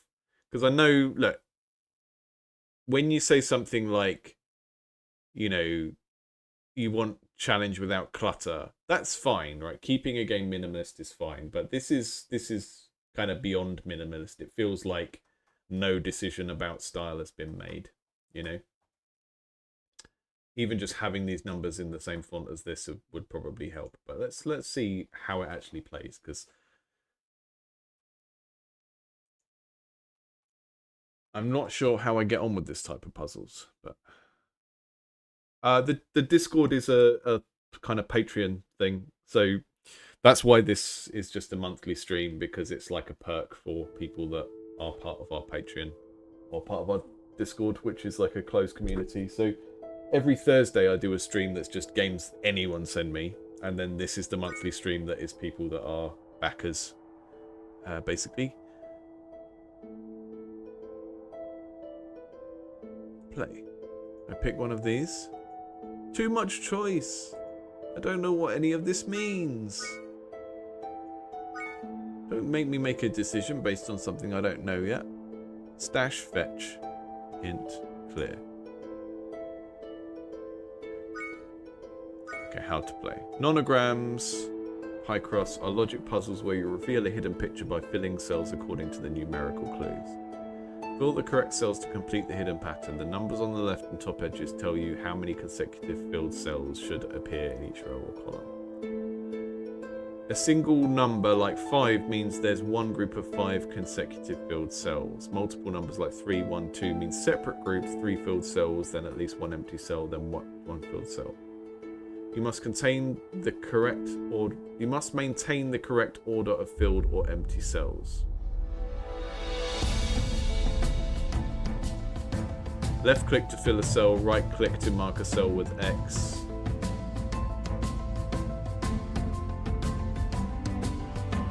Okay.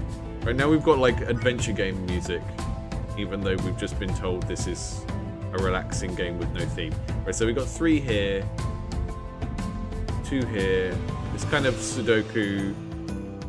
And the thing is, if the appeal of these is usually revealing an image and we've taken that away, then like what is filling the gap?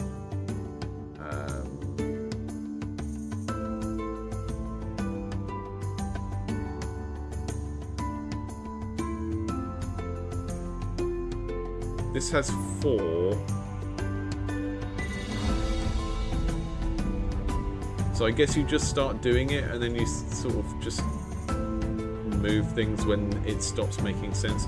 This can only have 3, so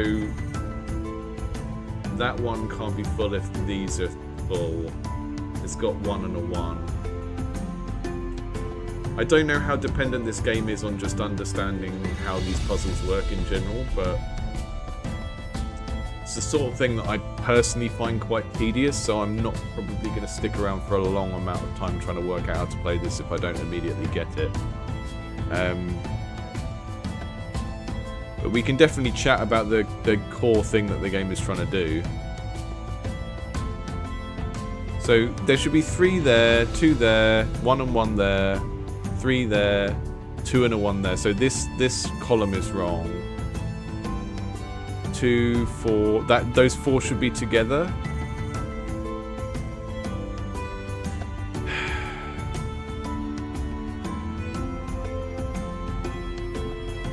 I just don't find these things particularly satisfying or interesting. I'm going to turn the music down because it is not working with the mode of thinking that the game wants me to do.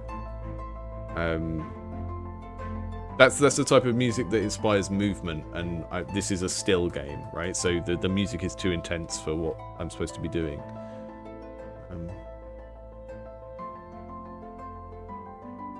Yeah, 2 means 2 next to one another, so okay. So I just don't even know how people normally approach these. This is 4 together, so this is probably the solo 4, 3, and 2 are probably my best clues to the overall shape of the thing. So there has to be a cross between these, maybe. Yeah, because the 3, it can't have a gap in the middle lane because it would be 2 and a 1. So these have to cross somewhere. This line of 3 and this line of 4, but it could be there. Oh, sorry, or it could be like that. Which means our 2 and 1 could be like that. Which means our 1 and our 1 here can't be there. So if I put 1 and 1 there, then that makes this correct because we've got a 1 and a 1 there. But this says 2 and a 1, so that doesn't work anymore. So I personally can't tell if the reason why I'm not getting into this is because I'm trying to verbalize my logic so that it's interesting to watch.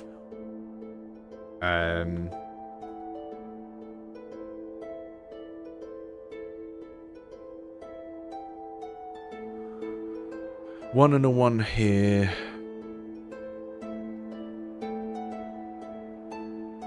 This has 3 together. That could be like that.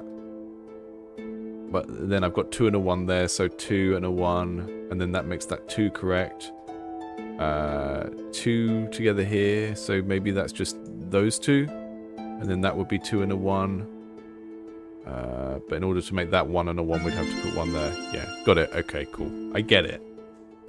I think if people are normally doing these to reveal a picture, though,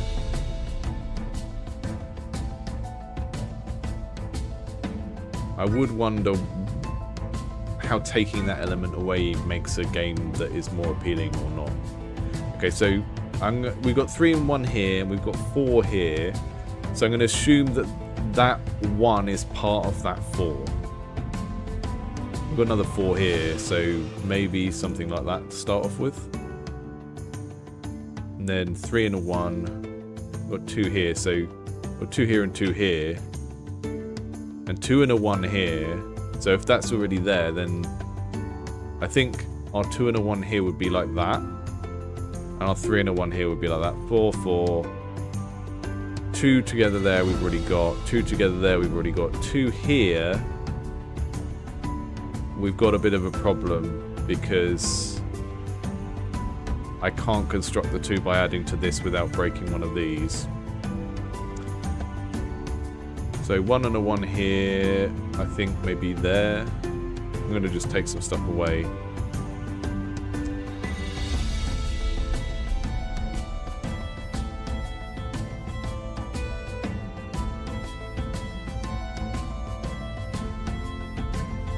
Yeah, for that to be a 3 and a 1, it has to be like that. That's the only way you can make a 3 and a 1 work together. So that gives you a decent starting clue.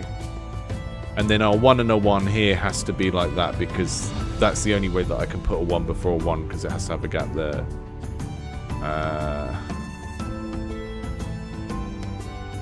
Then the 4 here can't start here because that would turn that into a 1 and a 2. So it has to go like that. 2 and a 1 would have to be like that. 4. That's 1, that's 4, that's 3 and a 1, that's 2. That's wrong. Something about this one is wrong.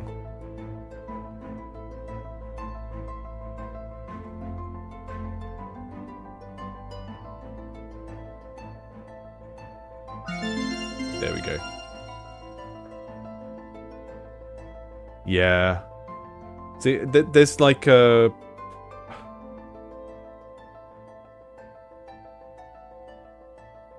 There's a thing that happens sometimes where we make a thing as like a project and we go, right, I'm going to make this without this. And it's like, well, okay, how is that beneficial to the player to not have this other thing? And if it's like this, but minimalist without the art, it's like, okay, I can imagine a very small subset of players who are going to like that thing. But I don't play Picross games, so I can't judge that. I imagine that revealing the picture is an important part of that. And I'm not sure how taking that element away makes a game that is more interesting or better in any possible way for the player. I do think this could be way more charming if just this felt like cross-stitched stuff. We've got it in all the framing. It doesn't have to be like a massive deal, but just making these feel like cross-stitches and making this text feel like it matches with this. We've got too many mashups of things, right? We've got this kind of thing that looks sort of like fabric, but sort of like pixel art, and then that's kind of okay. It's sort of everything around here sort of feels like it's the same, even if we've got mismatched styles and shapes. But then having this in the middle of it and not having it in that style feels very, very off. And even just like having, you know, I would make these sort of like beige and brown or something, and then make them look like these other tiles.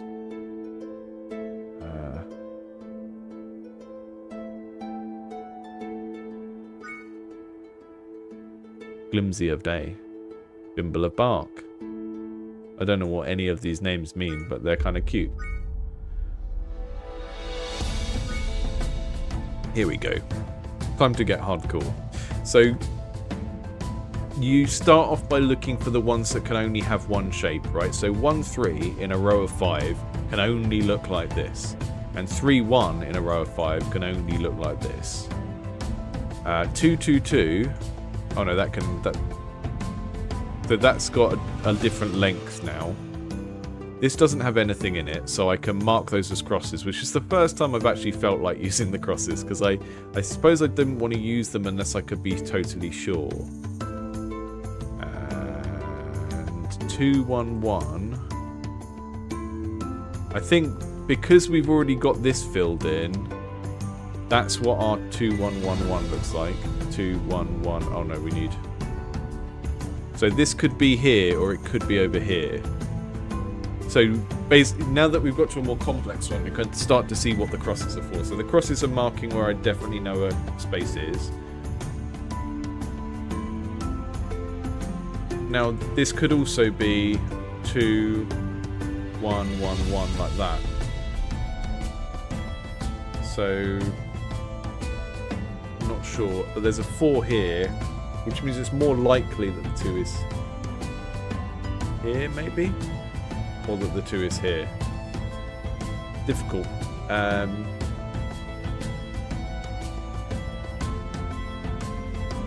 just going to switch all of that line off for the moment because I don't think that's helping me. We've got 2, 1, 3 here. So our 3 would either have to be that or that.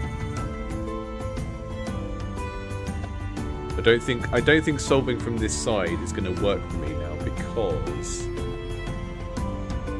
it's just harder to solve from the longer row than the shorter column, or to start solving from there.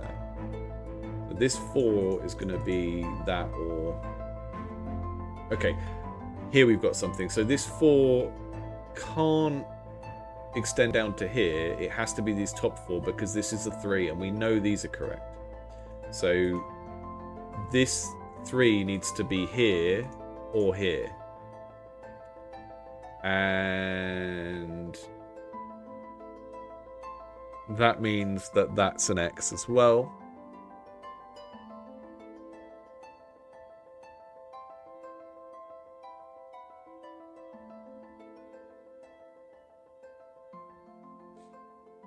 Yeah, the music is giving adventure rather than calming pastoral, and this kind of cozy, it's cottagecore, right? It's kind of doing Stardew Valley a little bit, but the whole point of Stardew Valley is it's cottagecore in pixel art, and the music here needs to be that, and it's not. This sort of sounds like someone going on an adventure. Maybe someone cute, like a hobbit or something, but there's still swords involved and there's still peril involved. This music involves peril. And this is not a perilous situation. It just needs to be gentle, pastoral, ambient music rather than something epic and inspiring. 222. I know that this one is filled because for that last 2 to be a 2, we know that this is a cross. So that one we can fill out.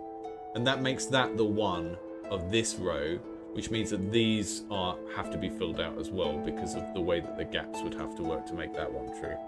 And that means that I've worked out this bottom one as just the 3 are here. This is quite satisfying once you know how to do it. I can't believe I haven't done them before, but I just haven't. Learn a new thing every day. Sometimes that thing is how to play Picross. Right, this one, we know the 3 are there because we got those 2 of them already, which means that this has to be a cross, and this being the 4 means that the rest of this line is there and there, the 2 and the 1.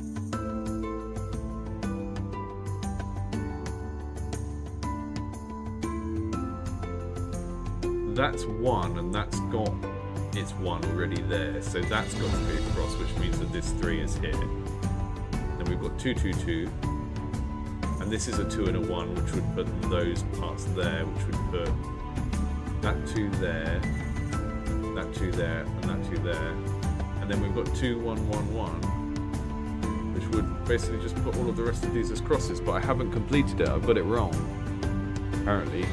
2, 1. Oh, we're missing a 1 somewhere, which is there. Yeah.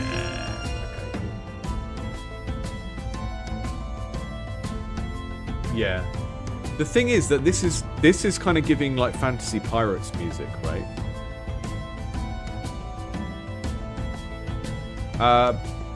Bogdan, are you in our Discord? This is the monthly that is for backers, right? So if you look on the homepage of my YouTube channel, there is a weekly stream that happens every Thursday, which are just games that anyone sends in, and then the monthly stream is just backers. So this is just folks who have been hanging out in our Discord for a while.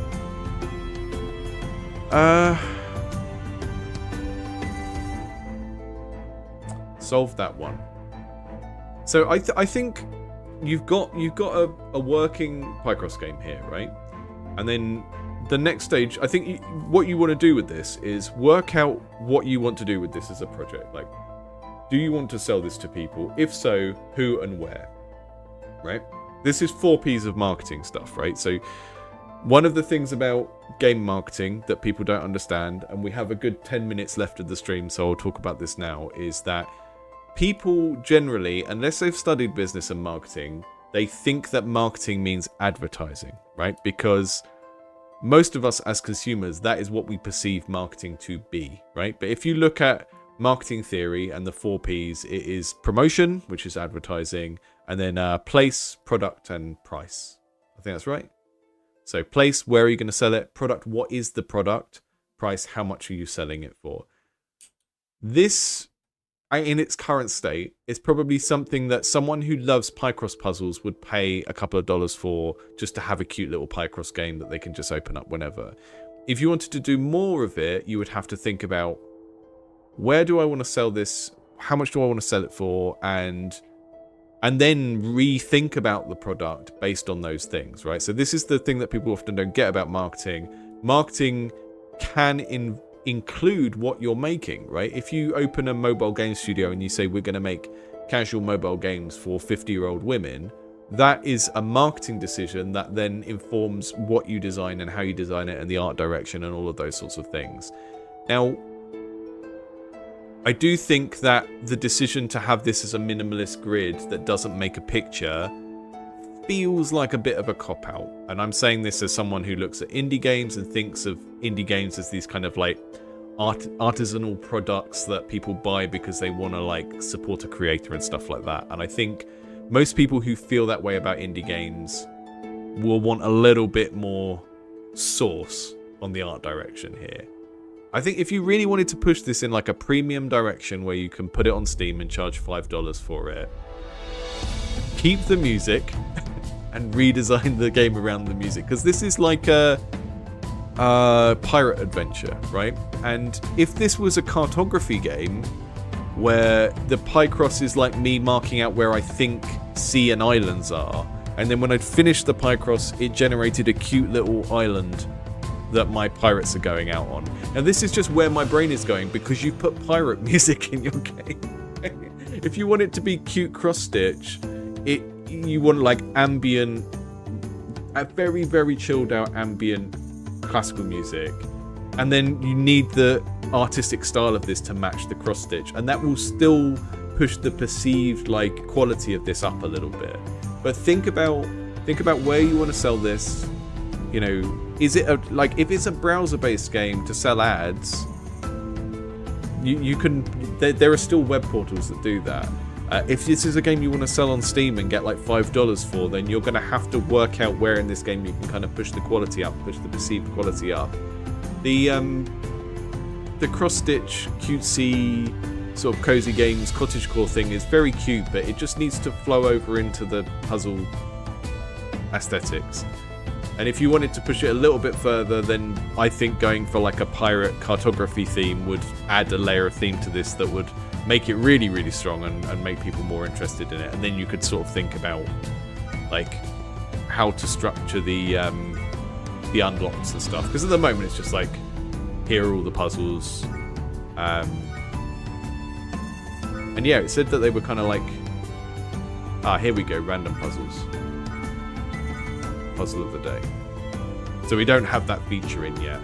And that could be really neat, because having a puzzle of the day and a leaderboard could be a really nice thing for people. I could see lots of kind of like metagame design you could do around that, of like, if you have a game and you want to make it into someone's daily habit, then having a daily thing and having a leaderboard could be really cool. But it depends whether people will be motivated by that on its own, or whether they want to earn something from it at the same time.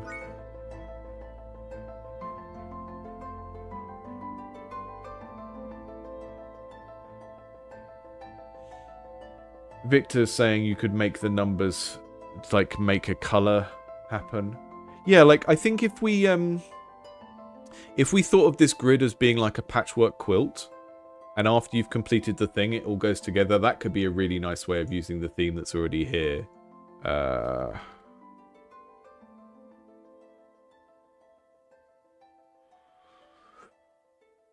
This is like a Tetronimo-based board game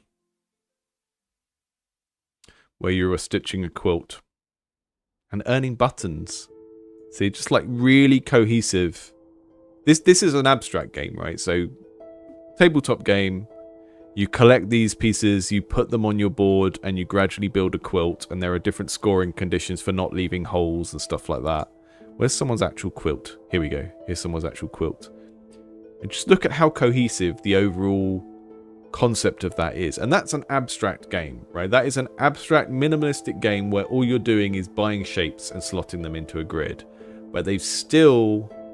like the art style, the idea of it, the currency of the game will be buttons rather than coins. It all fits together in a really nice, cohesive way. And if you want to kind of keep on this track of it being a cross-stitch game, then everything should do that. And I think, like Victor's suggestion in the chat of like these turn into colors could be really neat. And it could be a color and a fabric. If we're like stitching something together and it's like it can still be an abstract thing. It can be a bunch of shapes that come together at the end. But I don't know. I at the bare minimum, I would at least want these numbers and these squares to feel like they are, you know, in the same game as this stuff around the edge. Because like I think when you do what is here and you present it as clean, minimal design, and for people who crave challenge without clutter, I think, I don't know, that feels like a bit of a cop-out, and I think most people are going to see through that. I think most people are going to see you didn't want to do this thing, so you didn't do it, and now you're trying to present it as a positive and put a spin on it. I think most people will see through that. Because, you know, minimalistic design doesn't look like, you know, text in Arial because someone didn't make a decision, right? It doesn't look like this square is white when maybe it should be this beige color so that it fits the rest of the art direction of the game. You know, minimalism isn't just a lack of decision making. It's still making specific decisions about art direction, you know? Like,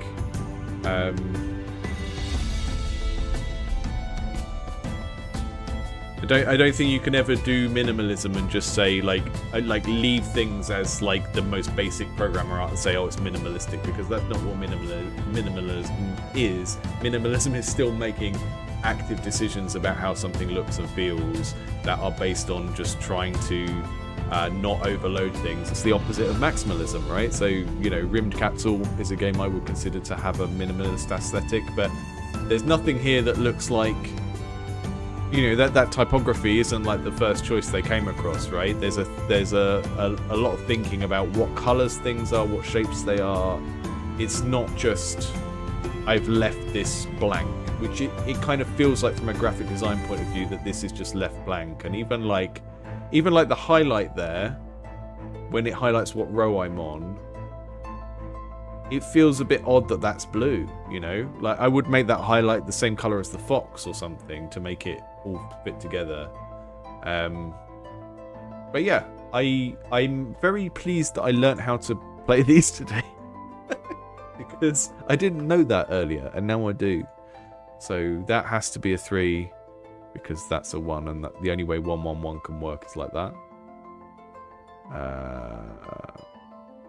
That's a 4. That probably covers that because that's a 112.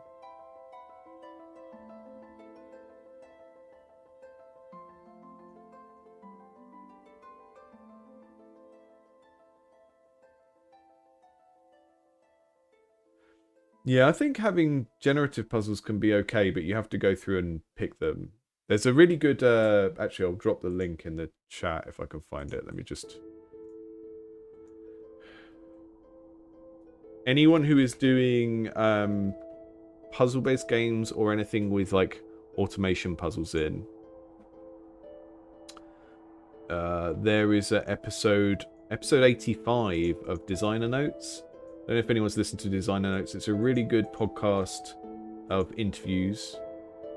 And that is the episode with Zach Barth from Zachtronics. And probably interesting in relation to the game we're just playing, because they've made games before where some of the puzzles were generated and then they sort of go through and pick the things. I think they did it with solitaire games, because one of the problems with traditional solitaire is you can get a set that is not completable. And I think what we've got here, developer said, yeah, the puzzles are generated so that they can be solved, which is neat. So we saw when I was trying to solve them there were certain rows or columns that you just sort of knew, because if you've got a space of 5 and it's 3 space 1, that can only have one shape, and that at least gives you a good starting point. So I think you can generate puzzles that feel okay.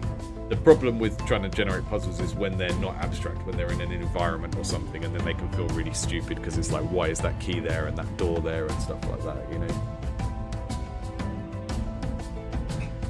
Yeah, like, I think people are generally agreeing that like all of this is very cute. It's a bit inconsistent, but I think people are going to forgive you that. Like different typography here, lots of different sizes of things, but I think most people are going to forgive that. It's really just the board, you know. Make this look like it fits the rest. Make this highlight one of the other colours in the colour scheme. Make this text match this text. Especially with a cross, you know. In a cross stitch you can actually you can sew across from that corner through to that corner and from that corner through to that corner.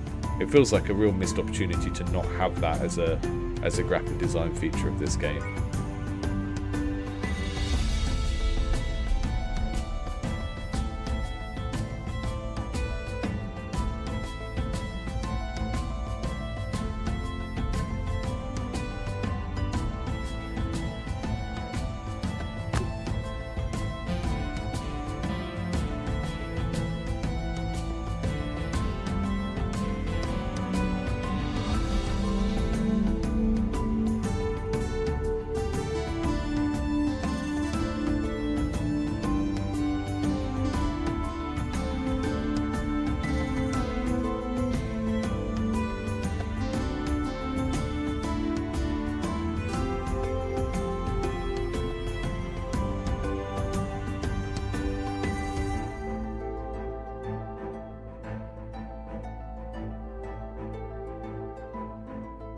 Can't remember how to use this.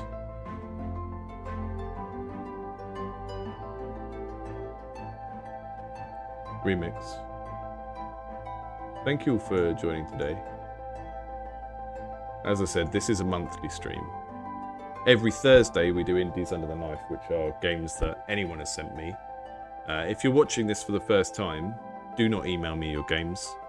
There is a form that you can find on the homepage of the YouTube channel, and you can find it on indiegameclinic.com, and that will tell you how to submit games if you want me to play your games on a Thursday.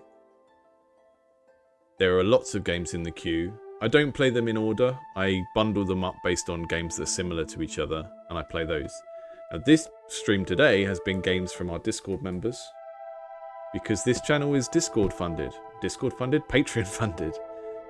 And that means when you have a patron, you have to give people some rewards.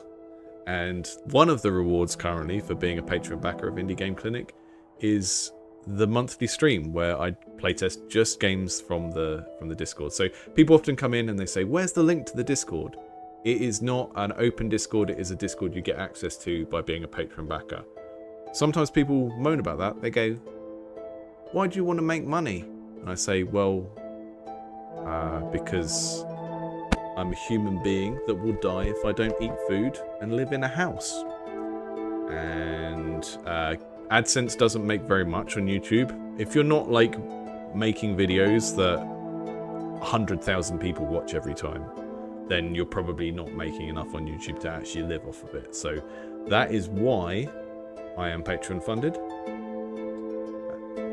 And it's not a new, unusual thing.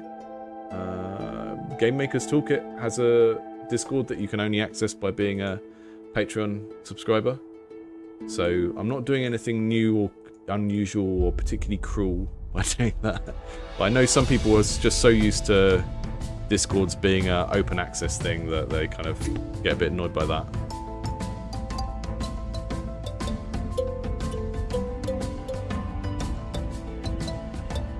Yeah, and Jopu said, if you can keep this on YouTube, it would be better.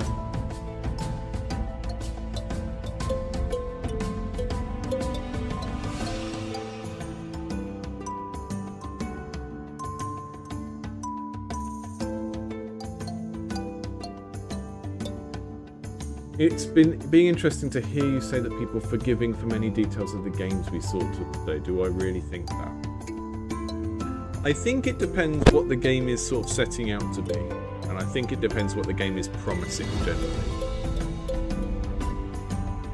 I think when you're making like small games that are just meant to like fill someone's time for a couple of hours, then people don't expect a lot of polish. I think as soon as you go down the route of like making a game that is about immersing people in a world, right? So, I'm gonna just quit that for a minute.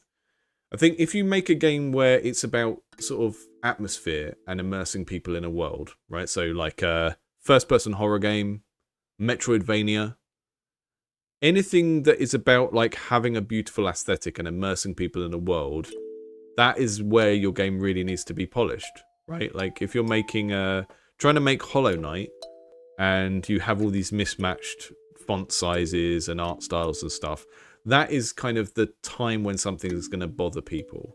I think the closer your game gets to being like a little puzzle game that's just there to fill time, or an arcade game that is kind of about noise and excitement, then people are more forgiving. And that's why, you know, I mean, that's why Vampire Survivors can get away with a lot of its terrible crimes against graphic design. You know, I mean, the Vampire Survivors is reasonably consistent with itself in terms of how it uses typography and stuff like that, but it is still pretty, it's kind of an ugly game. It's got like, you know, there's a pixel art font for one thing, and then there's other types of fonts for other things, and it's a pretty ugly game, but it's like the overall creative direction of the game makes it feel like those things are deliberate rather than due to laziness. So I think if we go back through some of this stuff, like there are pixel art decisions in this game which feel a little bit lazy, right? Like the different size things.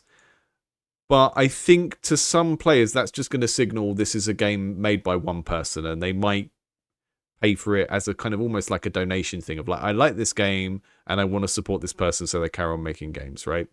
And then I think there are some situations where, like, if we go to Pandora,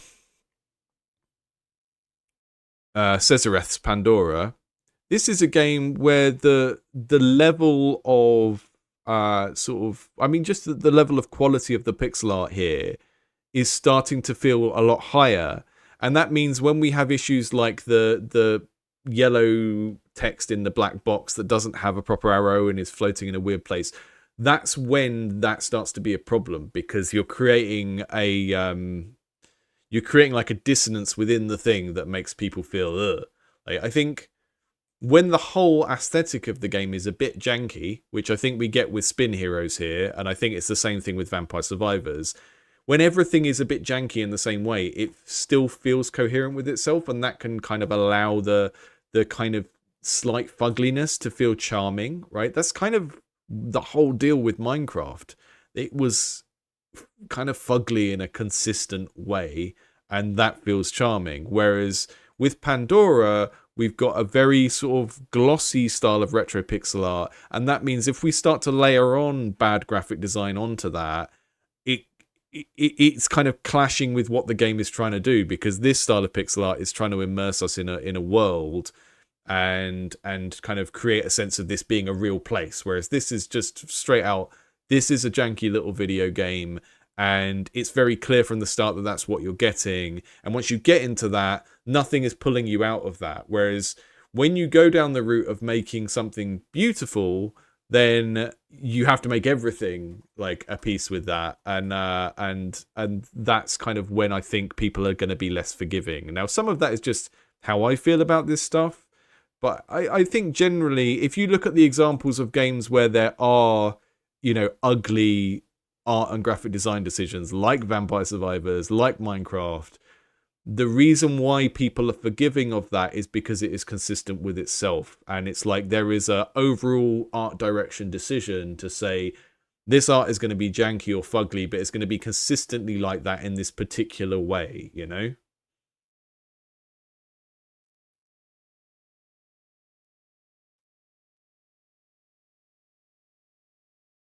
Yeah, so Frederick's saying, yes, aiming for a single level of polish, right? You can do an extra realistic game. It's just that part of the problem with that is you raise the expectation of every part of the game then, I see this quite a lot with with horror games as well. I mean, one of the ones we looked at a few months ago.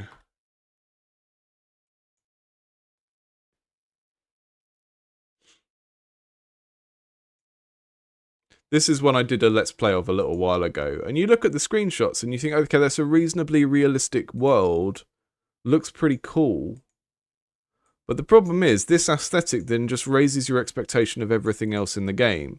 And like with this game, one of the problems I had is there's no sense of the character having a body, right? So you use a screwdriver on a thing in the wall and it's just pressing E. And there isn't an animation. And they don't do the Pacific Drive thing where you don't have hands in an animation, but the tool appears and does its thing, which is almost good enough, right? That kind of in a 3D kind of realistic game, that's fine. Most people are fine with kind of mentally filling in the gap of like, okay, I don't have a hand, but my tool floats around and does stuff in the world.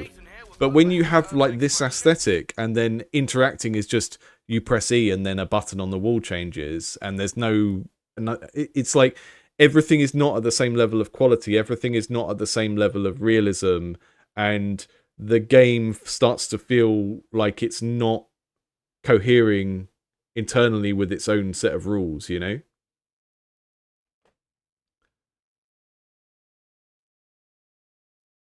There was one card game with heavy AI use. Oh yeah, I can't remember which one that is, but Smugpire is in the chat with 2 different avatars. How are you doing that? There are 2 of you. But yeah, I mean, it is one of the major problems with AI use, right? If you put up, like, one of the things I try and encourage when we talk, like, I try and, in the Discord, we had a discussion about this week, and I sort of ended up coming to the conclusion that it's better for us to just not post about it, not talk about it too much, because you just end up having the same conversation over and over again. And the problem with AI as a general issue for creatives is it's like a 5-headed issue where there are a bunch of different things you could argue about. And people start talking about one element, like stolen copyright, and then end up talking about ecology and energy use. And you can just jump between the topics forever. But if we're going to talk about like AI art just from an aesthetic, does it make a good game point of view, which it often doesn't, then the issue is really that as a developer, let's say you're a programmer and you can't make art, so you use AI art, you're basically putting yourself in the role of the art director of your game, right? While someone else makes the art. But that person who is making the art is now not a person with a consistent style because they can do anything, right? Whereas if you were hiring someone to do all the art, it would all at least look like it was made by the same person. And if you were doing it yourself, even if you make janky little Spin Heroes art, it still looks like it's made by the same person. And it doesn't look like they've taken things from different places, except maybe this guy here that looks like a totally different style from the rest. And one of the issues that I see so much in games where people have used AI art is that the assets don't go together. And because there's stuff where they've generated an asset and then there's another bit of the game where they thought, oh, I'll do this bit of graphic design or I'll do this little bit of interface art myself, the kind of distance between those bits gets even bigger because the AI is trained off of proper art, and the bit you're doing yourself is just still programmer art, and it just kind of creates this really bad clash. It's even worse than just doing something yourself. I would recommend anyone who needs image libraries for getting things like icons and stuff like that. Like, I use Canva for so much. I use it for thumbnails. I use it for like little bits of video clips and stuff like that. It's like $5 a month or something, or $10 a month. And a lot of things like designing menus, you can get assets from there quite easily. Obviously, if you want things in pixel art, you can't, because you can't match them up and it doesn't work on a grid and stuff like that. But there are still so many better solutions for getting a set of coherent art that goes together than using an AI. I just don't think it's really fit for purpose, even if you put aside all the other issues a lot of the time.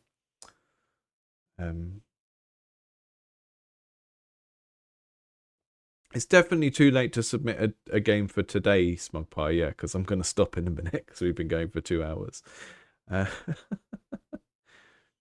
But there will be more. And I think if the Patreon grows considerably, then maybe we'll do 2 of these a month or something like that. I don't know. This will keep evolving, and I think we should... The benefit of this kind of stream, where it's focused on games from the Discord, is we get to see a game evolve over time. We get to see like little tweaks being made to something, which I don't get to do normally because there are so many games that come into Indies Under the Knife that I can only really look at them once.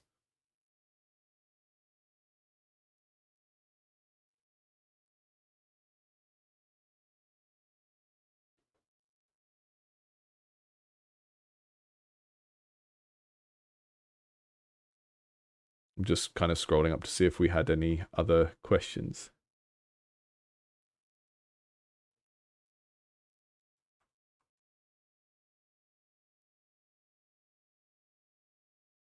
Yeah, we got relatively few games in the community stream this month, but it's nice because I get to spend a bit longer on them.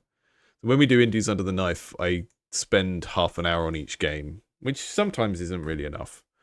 But sometimes this stream we end up whooshing through them at 10 minutes a time because there's just not enough time to cover them all. So tomorrow,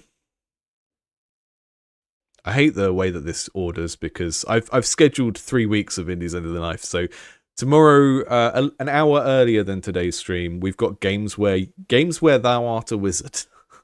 Let's see what they are. You can check them out before. Whenever there's public demos, I always put the links on here. So we've got Dungeon Wizard, Shadow Siege, The Novice, and Sigils of Slaughter. Dungeon Wizard is a game where you're a wizard in a dungeon. And those are 2 things I like. I like being a wizard. I like being in a dungeon. It looks quite slow from these, which is interesting. I'm seeing a choose a spell. I'm seeing a pick one of these 3 things. So we know it's one of those games. You can't see it because I'm over it. Even outside of the context of auto battlers, I just love that mechanic. Like, there's something about picking one thing out of 3 things and throwing the other 2 away that I find easier, more satisfying than seeing a whole skill tree of stuff and having to look ahead and click my way through it. It's just, I find that just a more compelling decision for some reason. We've got Shadow Siege, which is a similar thing with a wizard who zaps things. We've got the Novice, which, you know, sometimes you see a game and it's like you got some assets and you thought, what can I make with these assets?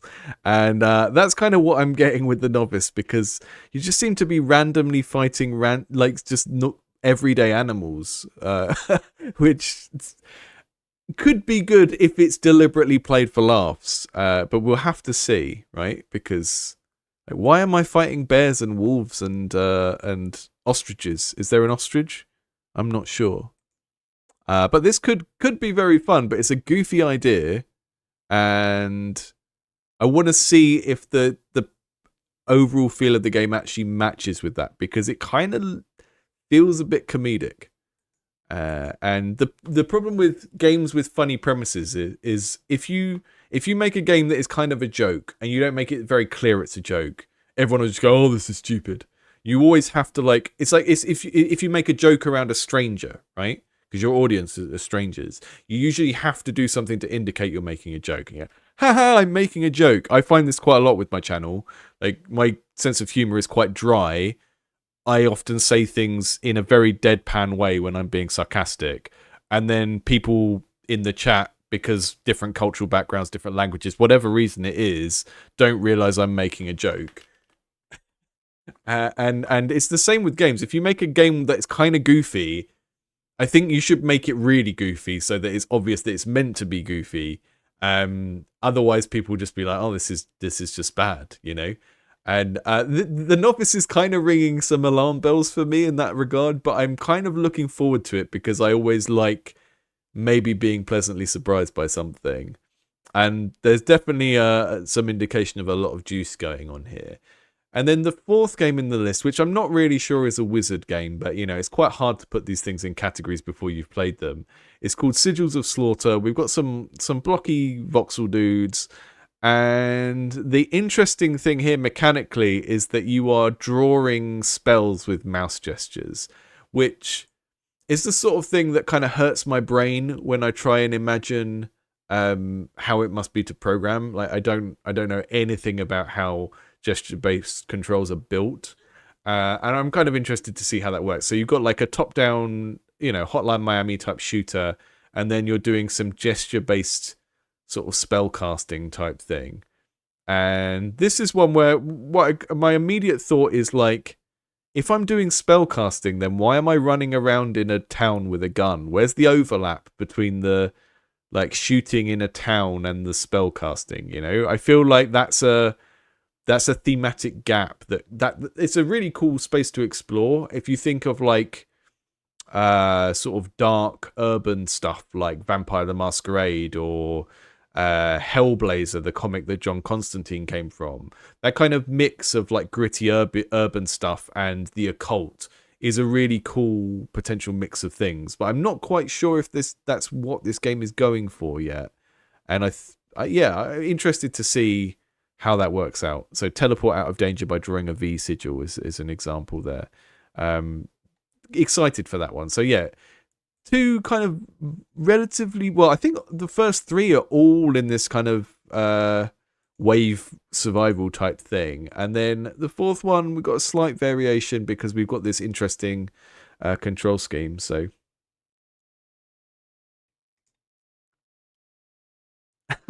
Beaver takes 2,864 damage.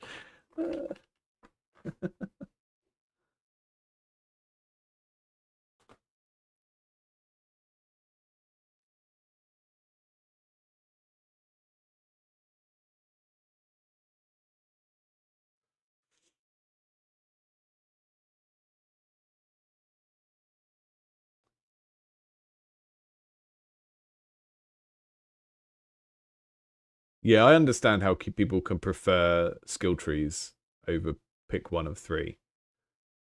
But I think, like, again, like what these games are often doing is taking the progression that you would normally get in like 30 hours of playing Diablo and compressing it into 20 minutes, right? And I think having too much foresight in that is overwhelming because you don't really need to see it every time. You just need to go, right, here's your decision at this moment. I mean, MOBAs do the same thing of like taking the progression of a longer RPG and just compressing it into a 20-minute game or 40-minute game. The novice is here. Yes. Yeah, I'm very interested because this it does feel goofy to me. Like, my first impression is that this is a goofy concept for a game, and a wizard fighting loads of animals isn't necessarily inherently goofy because we do that in fantasy games all the time, right? You go and clear the rats out the basement, you go and fight some wolves in the forest, whatever. But I think there's just something about the use of these kind of semi-realistic character and animal assets combined with that feels like it's going to be goofy. And I'm looking forward to it. I think it could be really fun.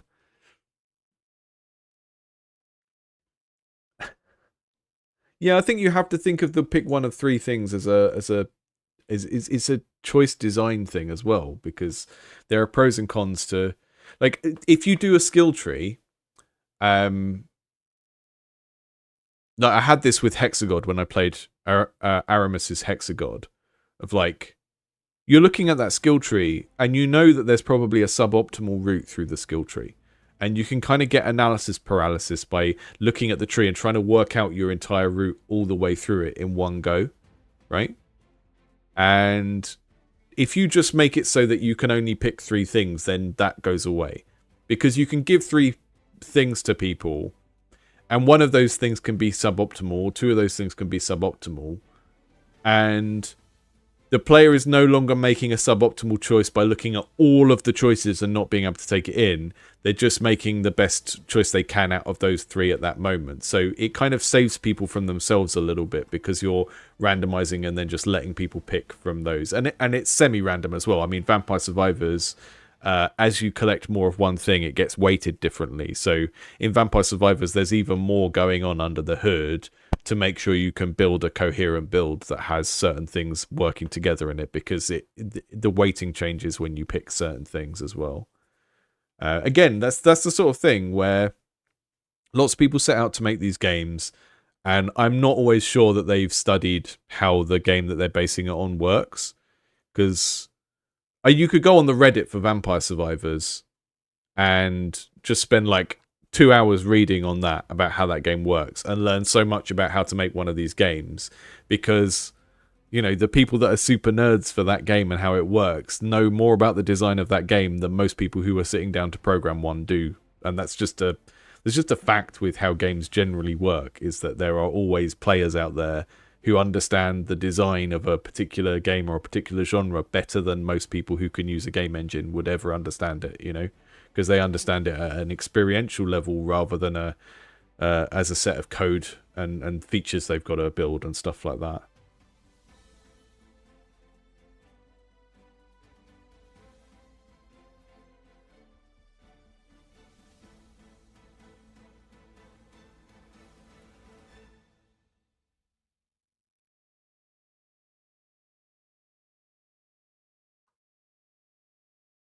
My favourite skill tree is the Rogue Legacy Castle. You can see it's my favourite because I've already searched for it recently. This is my favourite, because it builds a little castle. So you get a couple of things going on. You get the world feels bigger without actually having to make another place that you run around in, because you've turned a menu into a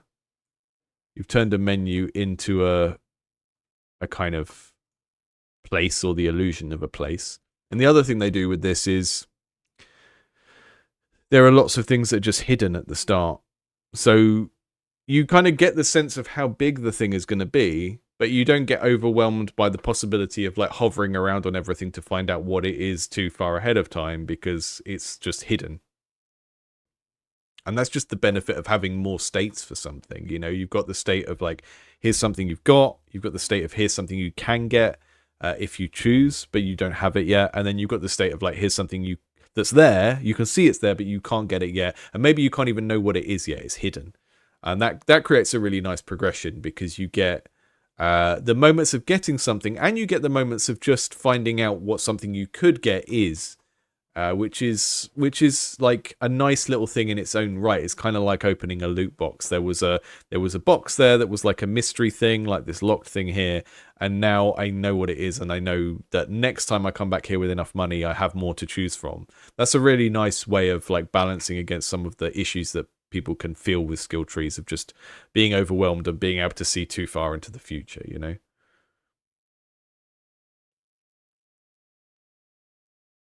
Right. I'm going to end the stream now, but we'll be back tomorrow. Do go over and pop a watch on the games where games where thou art a wizard stream tomorrow, and hopefully see some more of you back here then as well.